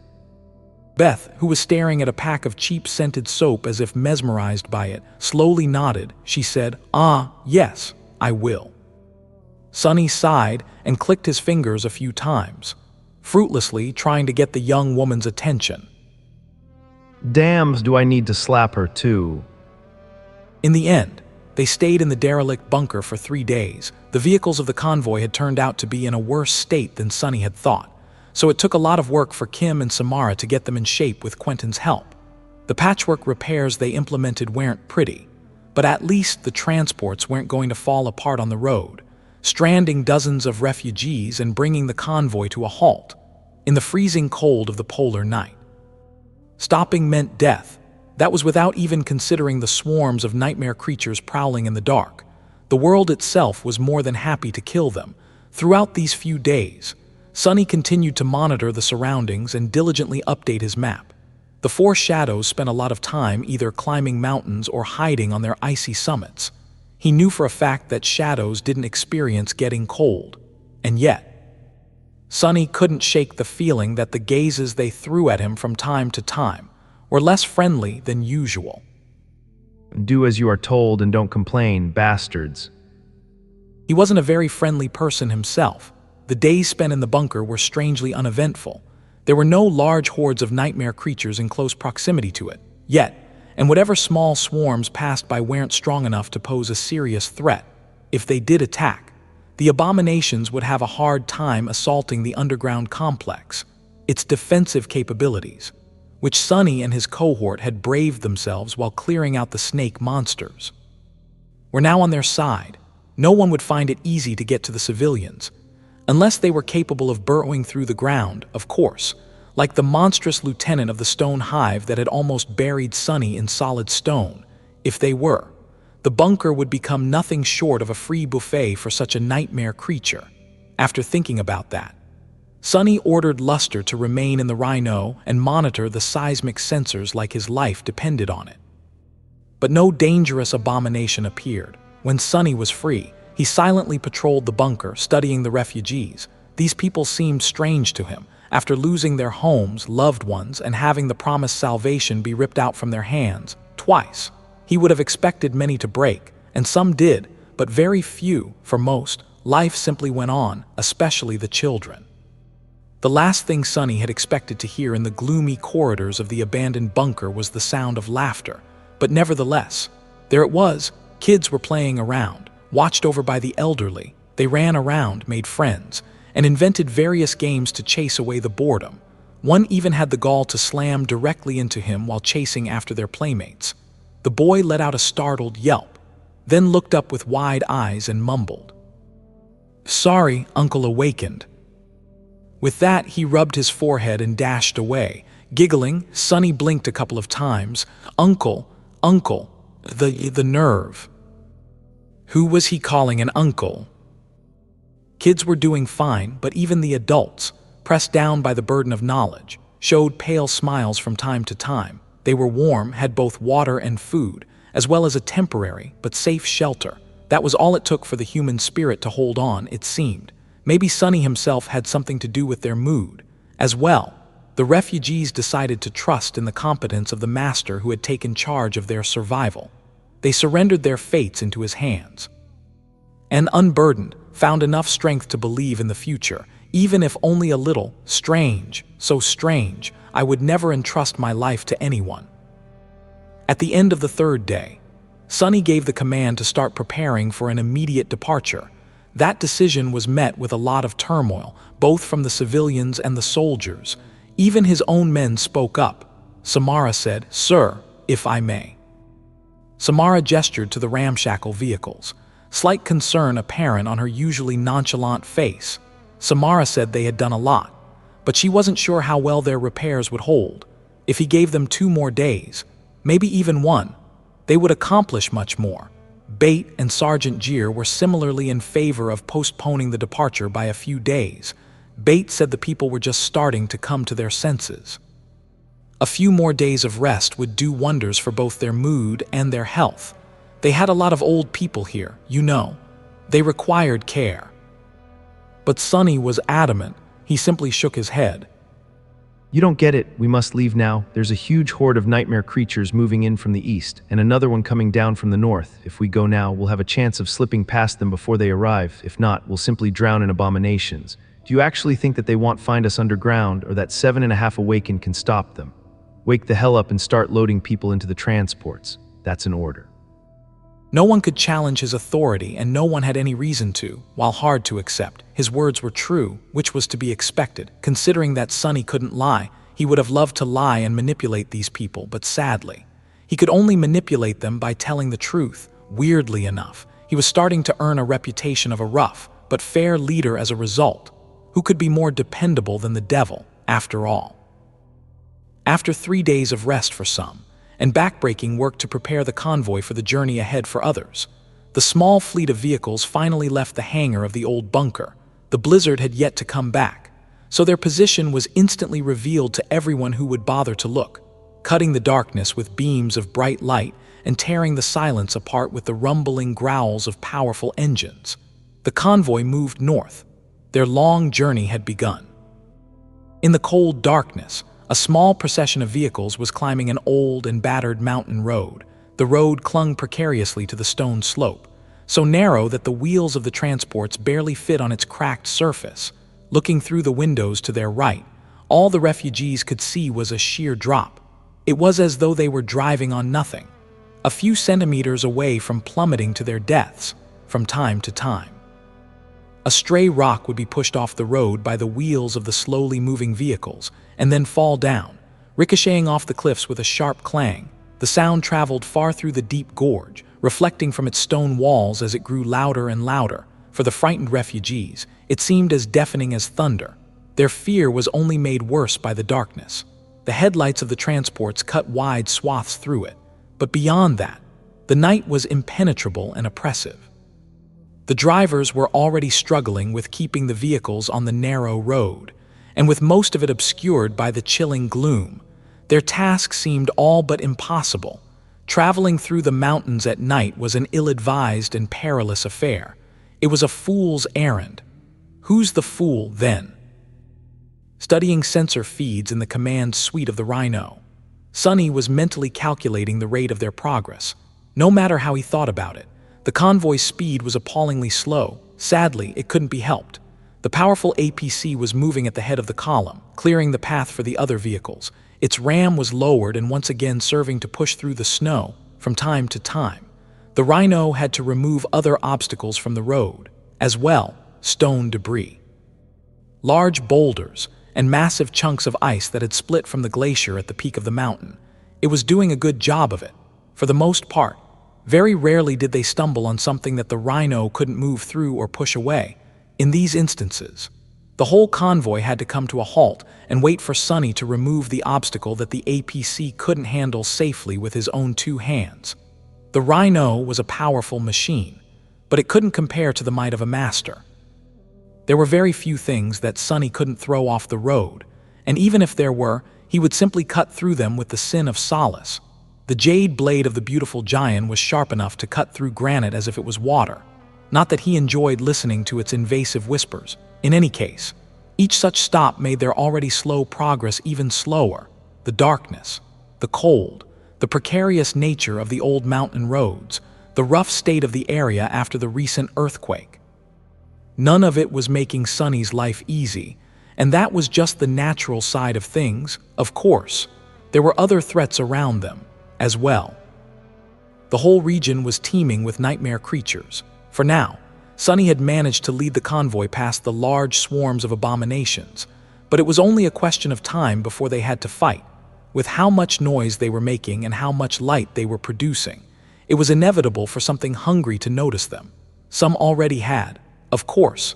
However, Saint had been able to kill the few solitary nightmare creatures without drawing too much attention. Sunny was using her as an outrider, so she traveled apart from the convoy to intercept any emerging threats before they could deal damage to the transports. He didn't know how long her protection would last them, though Sunny felt as though the envelope of safety around the convoy was getting smaller and smaller. At least he and his soldiers could see through the darkness. If they were as blind as the mundane soldiers protecting the convoy, Sunny would have probably gone mad by now. As it was, he remained surprisingly calm and analytical. To him, the situation was both simple and unreasonably difficult. There were two types of things at his disposal. One of them was assets, Saint and Nightmare himself, the Irregulars and the mundane soldiers. The other was dependents, the refugees, as well as Professor Obel and Bait. There were also four types of danger facing him. One was the nightmare creatures, whom he had to track through his shadows and either avoid or slay. The other was the threats from within, people succumbing to the spell or going mad, which he could mitigate through various measures. The third was the environment itself. The world could easily kill them without even needing the help of the abominations, but that could be dealt with as well. And finally, there was the fourth kind of danger, the most dire one, the unforeseen threats. That one couldn't be preempted, dealt with, or mitigated.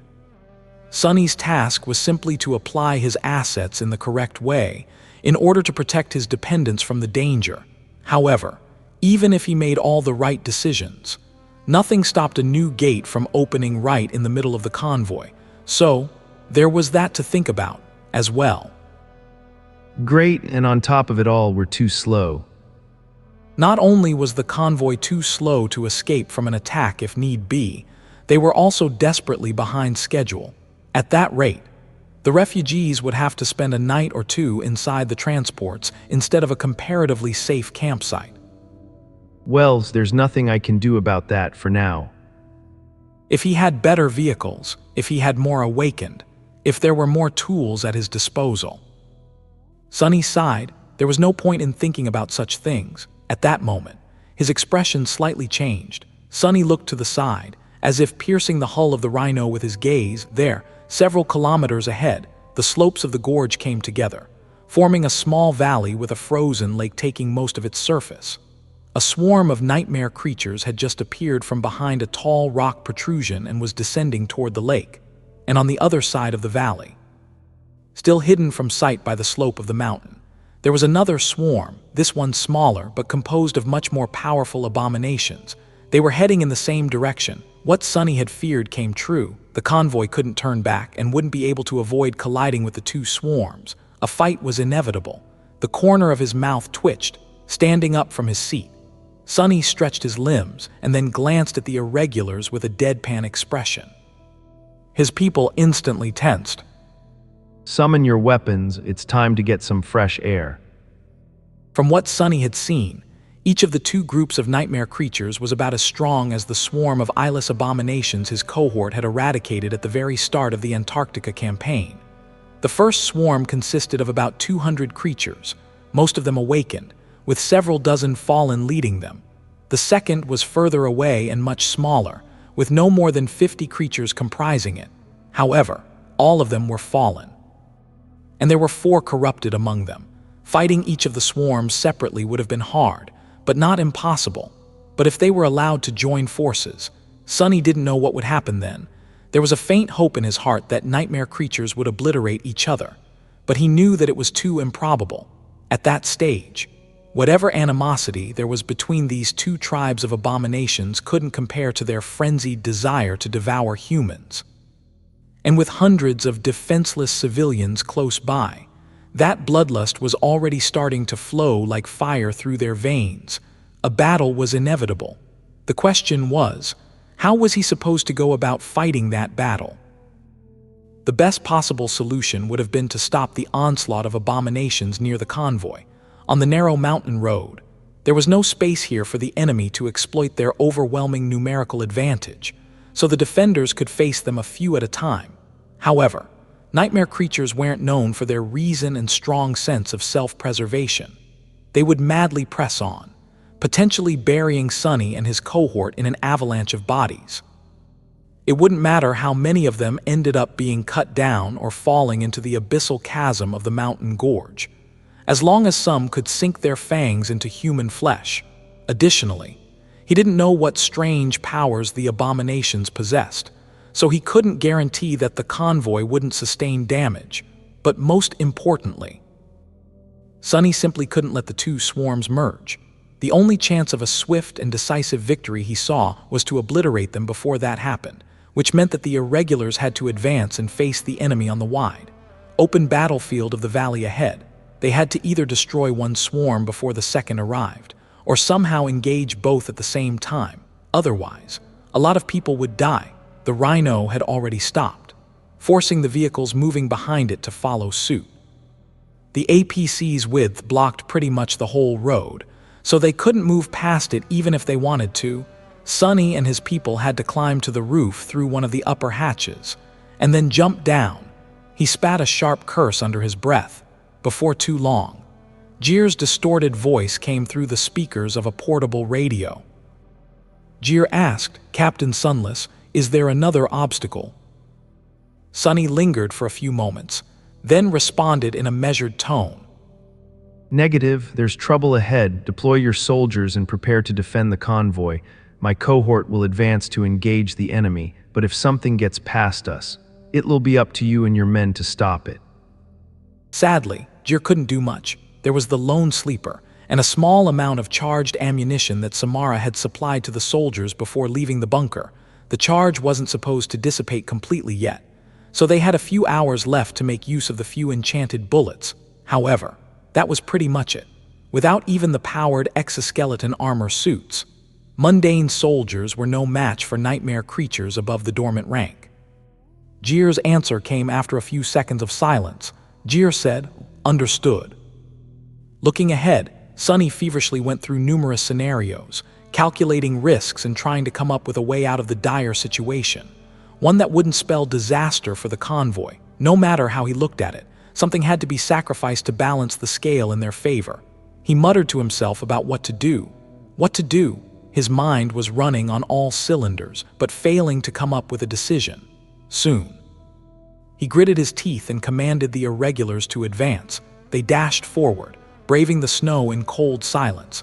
It didn't take long to reach the small valley. They managed to arrive at its edges before the first swarm of nightmare creatures had time to descend from the mountain. But just barely. There was maybe a minute or two left. The second swarm was still some distance away, hidden behind a tall slope. In front of them was a large, empty space. It was covered with snow and almost perfectly flat. That was because most of the valley was taken by a mountain lake, which was frozen now that the long night had come to Antarctica. This was where they were going to fight, soon.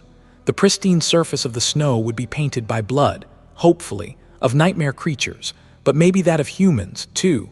Sonny ordered his soldiers to hide behind tall boulders and climbed on top of one. Then, he summoned Morgan's warbow and closed his eyes for a moment. He was just not strong enough. There were just too few assets at his disposal. This damned war was just too unfair. Someone had to stop the larger swarm, and someone had to stall the smaller but more powerful one. Someone had to advance, while someone had to stay back and defend the convoy. There was simply no way to achieve all these goals without suffering a loss of something. And even though Sonny knew what decision he had to make, it wasn't easy to make it. "Oh, sorry, Saint." His loyal demon would have to pick up his slack and face the second swarm with just Nightmare by her side. He couldn't even spare a shadow to reinforce them. One was watching over the convoy, and he needed the other 3 himself. Saint had always been an outstanding warrior, but even she wasn't capable enough to handle 50 fallen and 3 corrupted abominations alone. The black steed would be of help, of course, especially now that he had subjugated a lot of nightmares. But still, the odds weren't in their favor. If left to face the enemy alone, both shadows would eventually be destroyed. That was why speed was of the essence. If the Irregulars handled the larger swarm fast enough, they would be able to come to Saint's rescue. If not, Sunny would have to either risk losing his shadows or dismiss them and compromise the lives of the Irregulars, who would then be attacked from 2 sides. With a grim sigh, he raised his bow and pulled on its string, calling out that he needed Kim's help. A black arrow noiselessly flew through the darkness of the moonless night and disappeared into white snow without a trace. Then, another. Sunny tried to send as many arrows flying as he could before the swarm arrived. In the end, he managed to draw his bow 14 times, knowing that he would have to, and hopefully have time to, rescue Saint.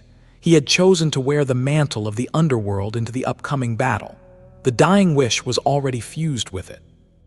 But Sunny hadn't poured his essence into the transcendent charm yet, not wishing to draw attention to himself. For now, he was just a black silhouette on the dark backdrop of the night, almost unnoticeable if not for the pale radiance of the crimson aurora that swirled above, devouring the skies with its ghostly light.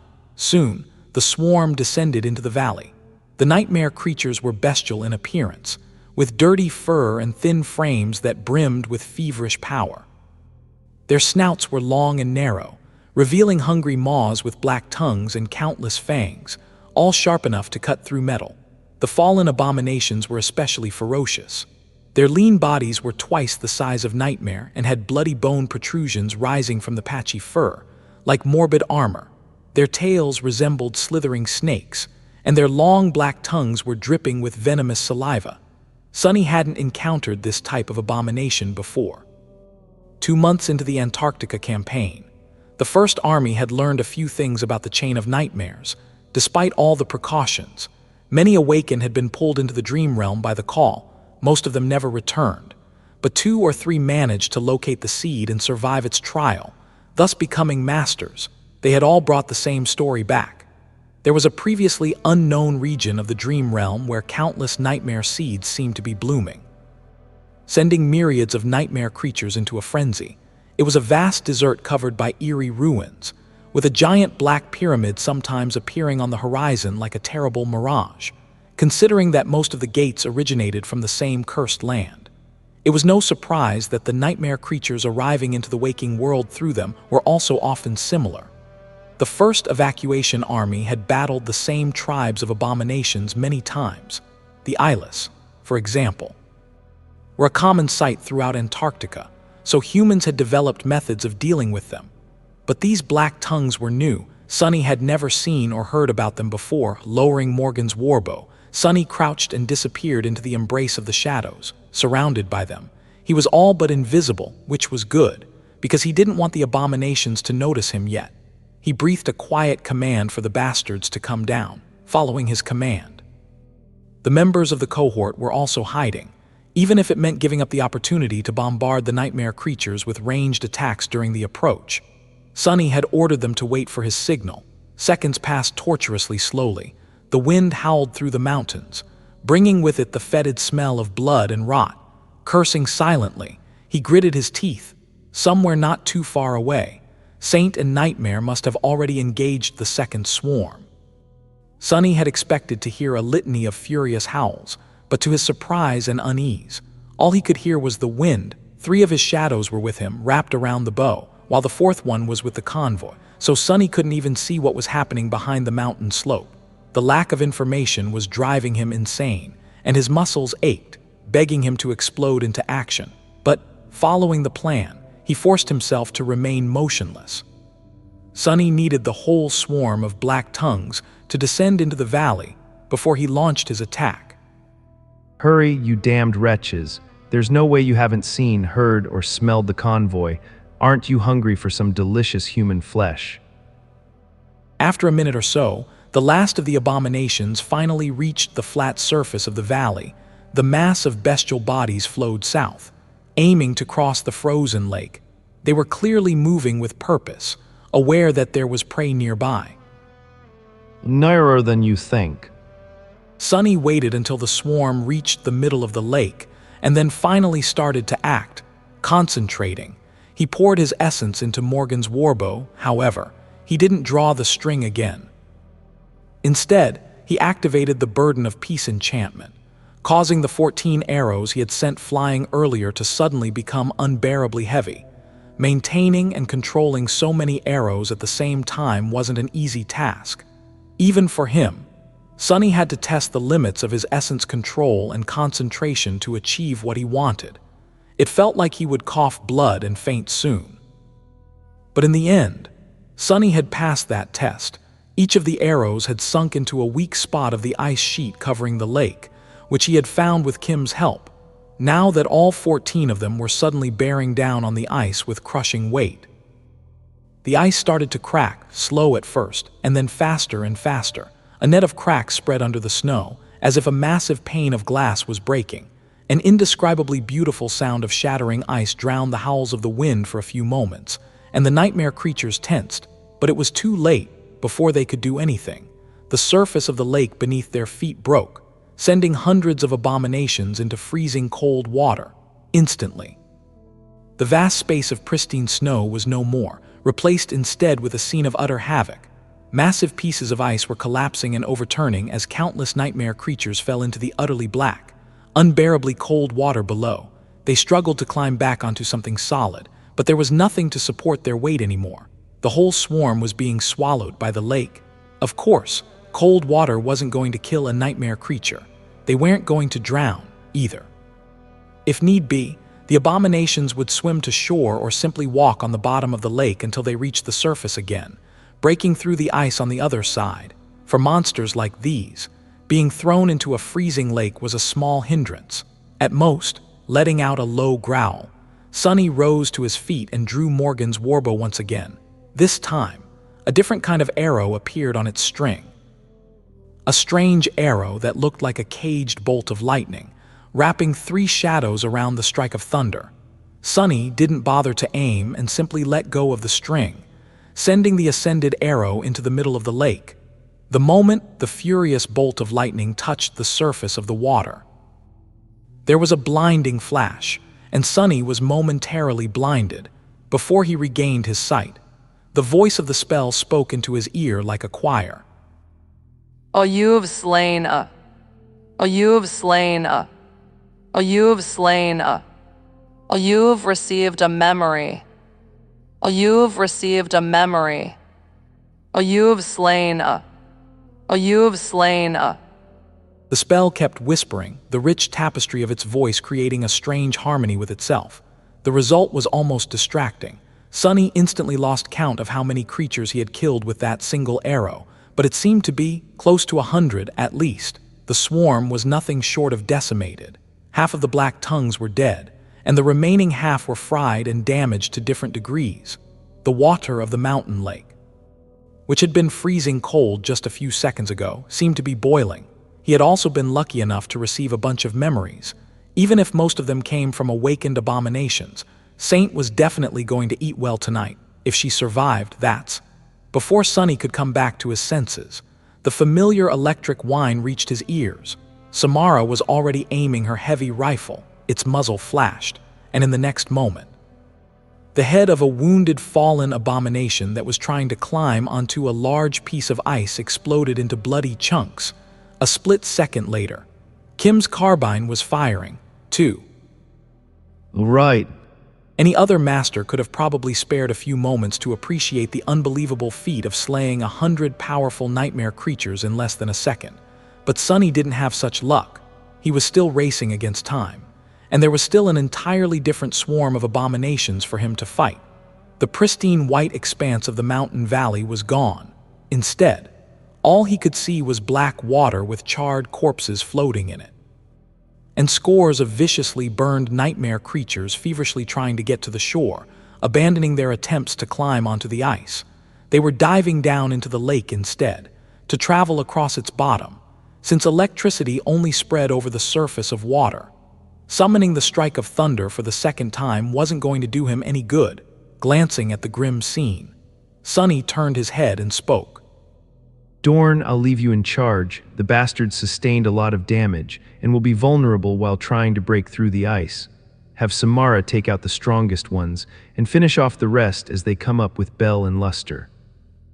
The giant man nodded, staring at him with a very strange expression. Dorn said, "Understood, but, Captain, what about you?"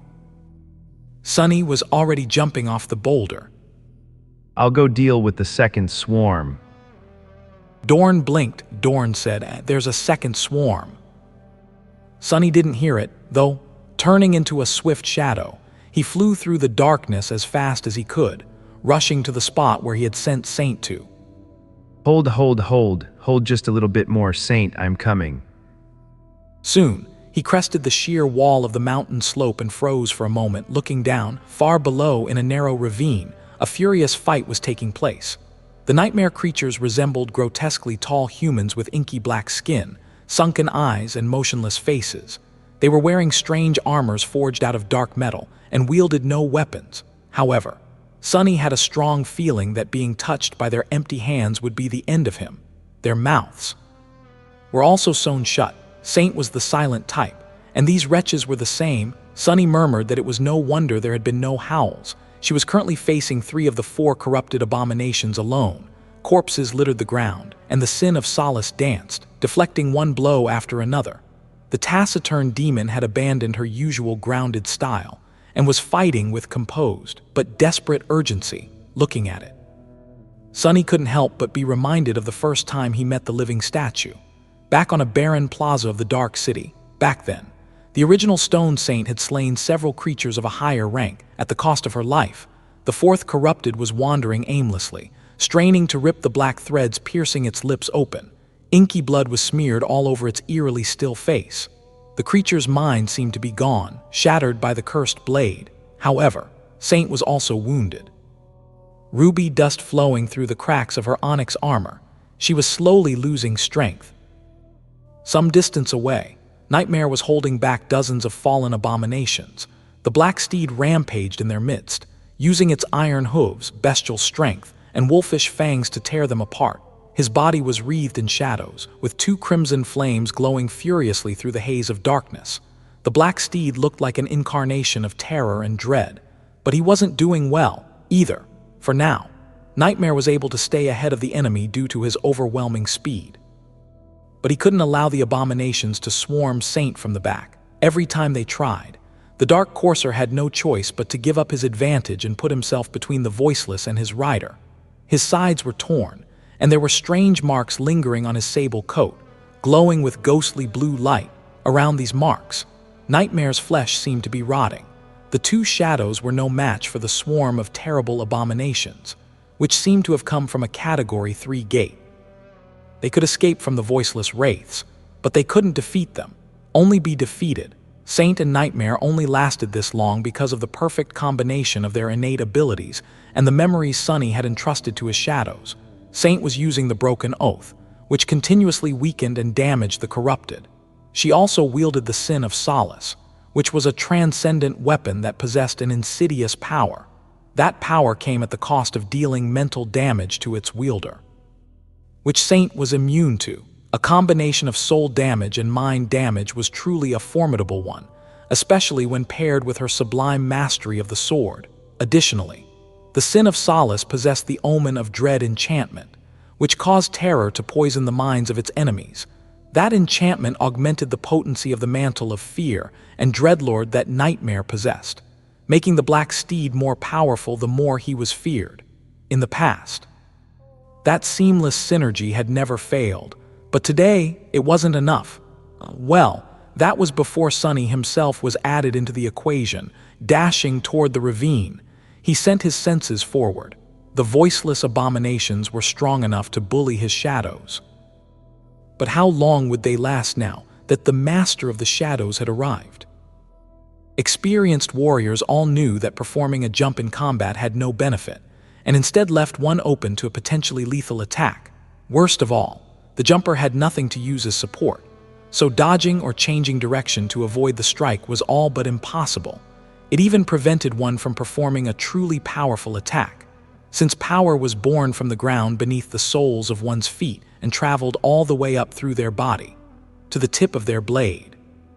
However, desperate times demanded desperate measures. Falling, Sonny strained his muscles and drew his bow. Even that was much harder in the air, but he managed somehow, as wind whistled in his ears and the ground rushed toward him with frightening speed.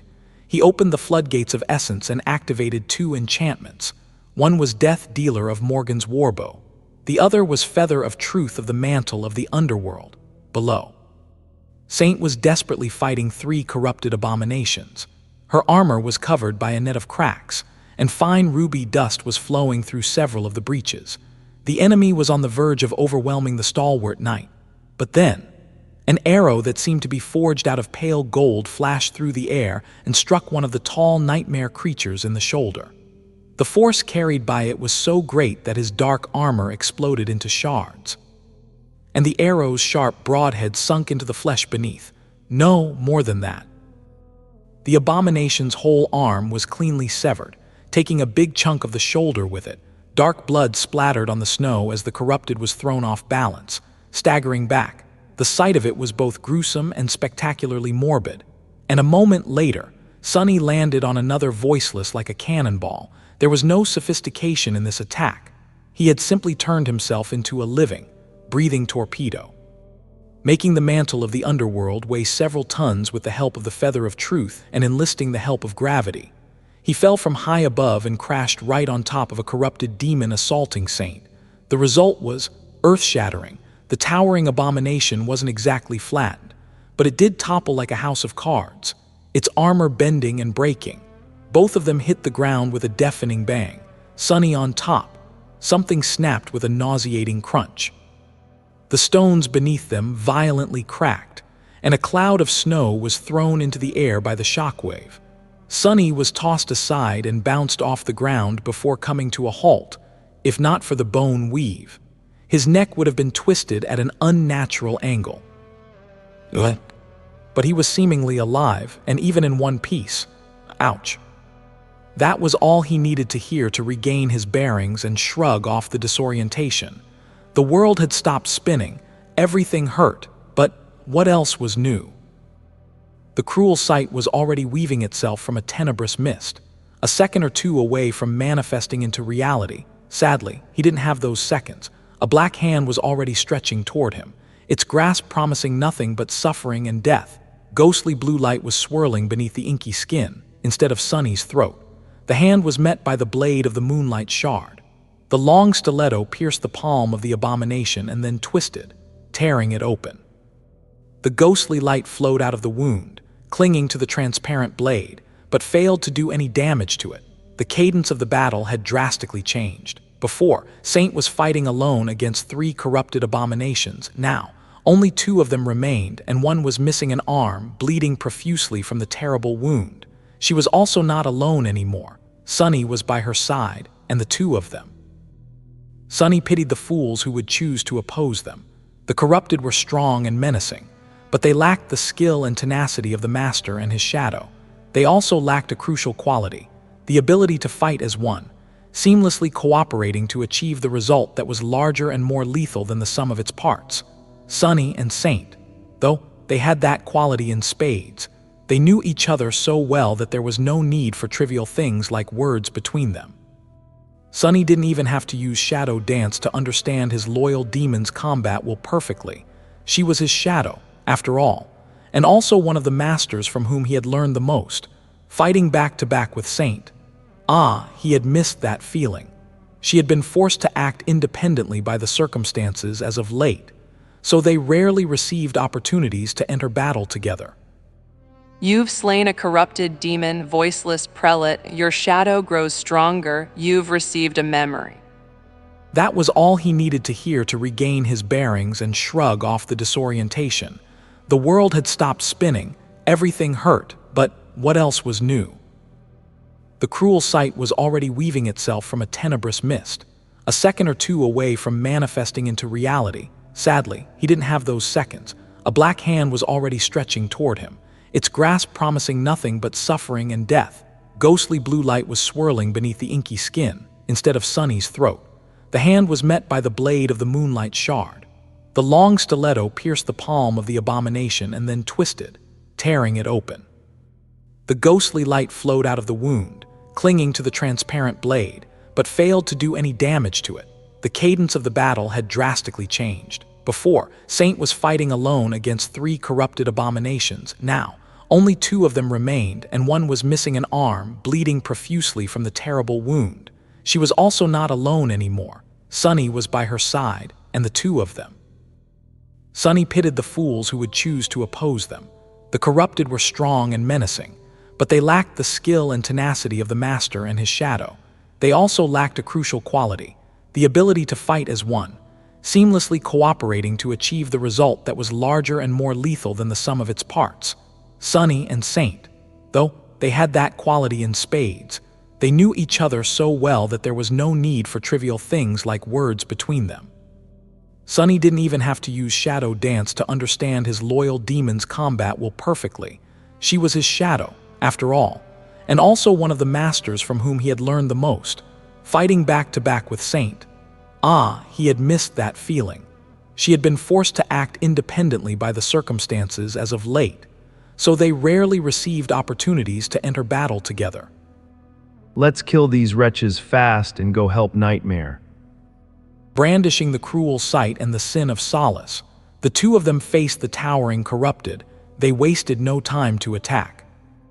It hadn't been too hard to cut down the 2 corrupted abominations. Well, of course, it was. Both were terrifyingly powerful and vicious.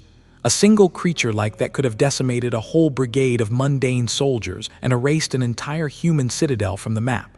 The smallest touch of their hands was enough to obliterate the soul of a powerful awakened.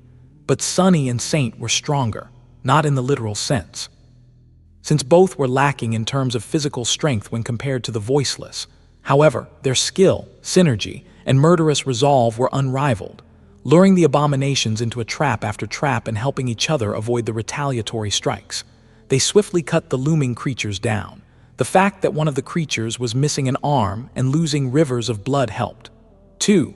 In a sense, it was similar to facing carapace centurions back on the Forgotten Shore. Those monsters had been higher than Sunny in both class and rank, and yet he had killed his fair share. These ones, even though corrupted nightmare creatures were much more powerful, he wasn't a sleeper anymore, either. Sunny's own power had grown immensely in the past years. In fact, he could have dealt with the 2 voiceless abominations even faster. But his mind was also preoccupied by manifesting shadows to help Nightmare hold on, with a swarm of black tentacles supporting him. The Dark Courser managed to last until Sunny and Saint were done with their prey. The rest was simple, if not at all easy. Facing dozens of fallen abominations was a daunting task. As well, it took all Sunny had to obliterate them while keeping his shadows alive. The battle was arduous, brutal, and bloody. His body was full of holes by the end of it, and his mind was on the verge of collapse due to exhaustion. However, the 3 of them were a harrowing threat to oppose. Without the corrupted leading them, the rest of the voiceless had no choice but to succumb to the aura of fear emanating from Nightmare, Saint's merciless blade, and his shadows. The sin of solace severed their bodies. Nightmare's hooves and fangs tore them apart. The cruel sight burned them down, and the swarm of manifested shadows restrained and blocked them to make the killing easier. By the end, the narrow ravine was all but buried in corpses. The last one to die was the corrupted whose mind Saint had destroyed before Sunny arrived, feeling a sense of dreadful threat from the tall abomination. Sunny chose not to approach it and summoned Morgan's warbow once again. Instead, the creature turned out to be incredibly resilient. He had to sink dozens of arrows into its flesh to kill it. The corrupted eventually fell to its knees, burdened by the weight of them. But even then, it didn't die for a while. The black threads piercing its lips didn't give until the very end, no matter how much the abominable creature clawed at them with its immense strength. Through all of it, the emotionless expression on the gaunt face of the corrupted had disturbingly not changed once, but eventually, its hands fell down, and it grew still kneeling. Only then did the spell speak. You've slain a corrupted devil, defiled herald, your shadow grows stronger. Letting out a heavy sigh, Sonny lowered his aching arms and sank to the ground, utterly spent. At long last, the battle was over, he had survived, and the convoy had too. He could see the transports through the shadow that had stayed back. They were safe and sound, numb. Sonny stared at the ghostly flames of the aurora burning in the black skies above. His mind was empty. Who could have thought? On the shore of the lake that had turned into a scene of slaughter, Luster was sitting on a shard of a boulder, breathing heavily. In front of him, countless corpses were floating in the black water, and a mess of severed bodies and limbs littered the icy shallows. The smell of it all was truly revolting. He was alive, at least. So were the rest of the Irregulars, after Captain had somehow obliterated half of the swarm with a single arrow, and acted as though that was a perfectly normal thing to do, in his usual manner. They had fought the remaining nightmare creatures and prevailed. Luster muttered that it was a disgusting sight. Luster asked if all masters were insane. No, that shouldn't be the case. Captain had to be extra insane. If everyone was that bizarre, humanity would have collapsed a long time ago. The captain was alive, as well. Luster had no idea how he was dealing with the second swarm, which was out there somewhere, close by. But the simple fact that Kim was still able to channel his dark vision to the Irregulars meant that their leader hadn't died. Yet, Luster thought to himself that someone that evil probably couldn't even die. He bet the captain was immortal, and yet Luster found himself a little worried, for his own skin, of course. If Captain died, how would Luster himself survive? And if Luster died, how sad would all the beauties in the world be? Luster said, "What a tragedy. For their sake, I must live on. Yeah, robbing beautiful women of my company would be too cruel. Like Samara, or Miss Bate, or that pretty soldier he had gotten to know in the bunker, or those refugee sisters in the 3rd Civilian Transport." The list went on. Luster said, "Not Kim, though. Well, she can't help it, poor thing. Being unattractive must be her flaw, so sad." And yet, the thought of dying on Kimmy made him especially upset. For some reason, Luster said, who else would spare her the time of day if I die? Therefore, Luster had to live. At that moment, he saw a familiar silhouette appear from the darkness, flinching. Luster hurriedly stood up and took a step forward. Luster said, "Captain, sir, you are back. Ah, I am so glad." However, something about the silhouette was wrong. The armor seemed about right, but since when was Captain so tall? And feminine. And cool. Luster stared at the approaching silhouette for a few moments. Dumbfounded, Luster said, "What the?" Then another figure emerged from the shadows, wearing a very similar suit of fearsome black armor. That was the captain, staggering back. Luster tripped and fell on his butt. His eyes widened in horror, and he gasped that there were two of them. Sonny stared at Luster for a few moments, then sighed. What's wrong with that guy? Luster said, "Ah, I see, so that's." "Ah, I see, so that's." Sonny didn't let him finish. You are alive, good. I take it that the swarm is dealt with. By that time, the other members of the cohort approached as well, so it seemed that all of them had survived. They looked relatively unscathed, too, which couldn't be said about Sonny and Saint. Both were in a rough shape. The taciturn demon worse off than he was. Nightmare was severely wounded, too. So Sonny had dismissed him. Now, the black steed was being nurtured back to health in the dark flames of Sonny's soul. He couldn't let Saint go, though, not yet. He needed her strength to keep the convoy safe. If a shadow sustained serious damage, it would enter a slumber once dismissed. That slumber would last until the damage was sufficiently repaired, which meant that Sonny wouldn't be able to summon the sleeping shadow for some time, since Saint's wounds, while plentiful, weren't life-threatening. He hoped to find a different solution, one that would keep her by his side in the coming days. Luster wasn't the only one who stared at the graceful knight with curiosity. The other Irregulars seemed to have a lot of questions. As well, some of them had known that their captain possessed a hidden ace, but none of them had seen her before, surprisingly. Usually quiet Kim was the first one to ask. "Captain, sir. Who's that?" "Oh, sorry, ma'am. It's nice to meet you." Saint remained silent and indifferent, like always. Her aloofness seemed to give Kim pause. The timid girl looked at the demon awkwardly. Sunny tilted his head a little and glanced at her with confusion. "Ma'am, what's up with that tone? And why do I feel that she's being more respectful to Saint than to me?" Frowning slightly, he said, This is Saint, and she's an echo of sorts. Luster's eyes turned into circles. "Wah, a saint. Captain, you've a saint as an echo." Sunny grimaced as an especially strong pulse of pain rolled through his body, stifled a groan, and shook his head. Kind of idiot would believe something like that? Gods. No, she's merely an ascended demon. She's just called Saint in any case. Saint has been warding off a lot of threats before they had reached the convoy, but now she'll be traveling with us for a bit, so get used to it. The Irregulars didn't mind. His use of the word merely hadn't been entirely appropriate, and an ascended demon was an ascended demon. Facing one would give most masters a lot of trouble. Having such a powerful creature fighting on their side was an incredible boon, as far as the members of the cohort were concerned. At that moment, Quentin suddenly spoke, his usually gallant voice sounding a bit haggard. Quentin said, "Oh, I need to report something, Captain. We received a few memories after wiping out the swarm, as usual, but this time there was something else." He looked at Samara, and then a whirlwind of sparks appeared around them. Sunny blinked. Is that what I think it's? Soon, two shapes appeared from the storm of sparks. Both were monstrous in appearance, resembling nightmarish hounds. One was about the size of a large wolf, while the other was larger than a PTV. Black tongues hung from their ferocious maws, dripping with venom. Quentin smiled brightly and patted the smaller monstrosity on the head. Quentin said they had also received two echoes. This one was Blackie, an awakened beast. The other one was an ascended monster, and he was actually not sure what Sam called it. He glanced at the giant abomination, and then looked at Samara questioningly. Her face remained as deadpan as ever. She remained silent for a few moments, and then uttered laconically. Samara said, "Abomination." Quentin cleared his throat and said the other one was called Abomination.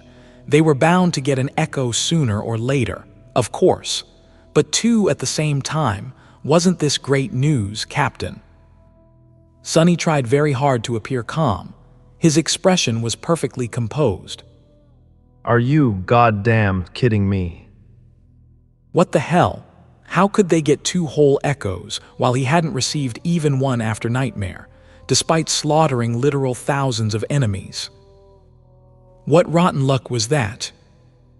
Suddenly, the transcendent memory he had received and couldn't wait to study didn't seem as that much of a jackpot anymore. A shaky smile appeared on Sunny's face, and he muttered that it was great news indeed.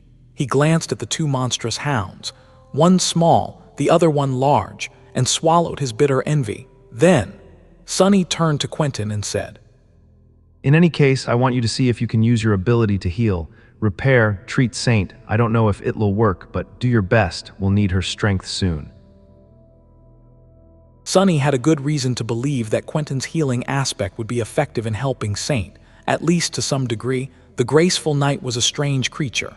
Her body was different from that of a human, or most nightmare creatures for that matter. It wasn't exactly made of flesh, but it was also not really stone. Instead, it was something in between, having characteristics of both. Applications of modern medicine would obviously not work, since even the greatest surgeon would be utterly lost at what to do with Saint's mysterious anatomy. Healing aspects might not be of any use, either, since most of them were aimed at mending flesh. However, Quentin was a bit special in that regard. His ability wasn't actually to heal, but instead to restore. It was slower and less effective than more straightforward healing powers, but also more universal. Sunny had seen Quentin treat people, repair machine parts, and even mend cracks in the hull of a ship. In battle, he used that ability to keep his armor from breaking apart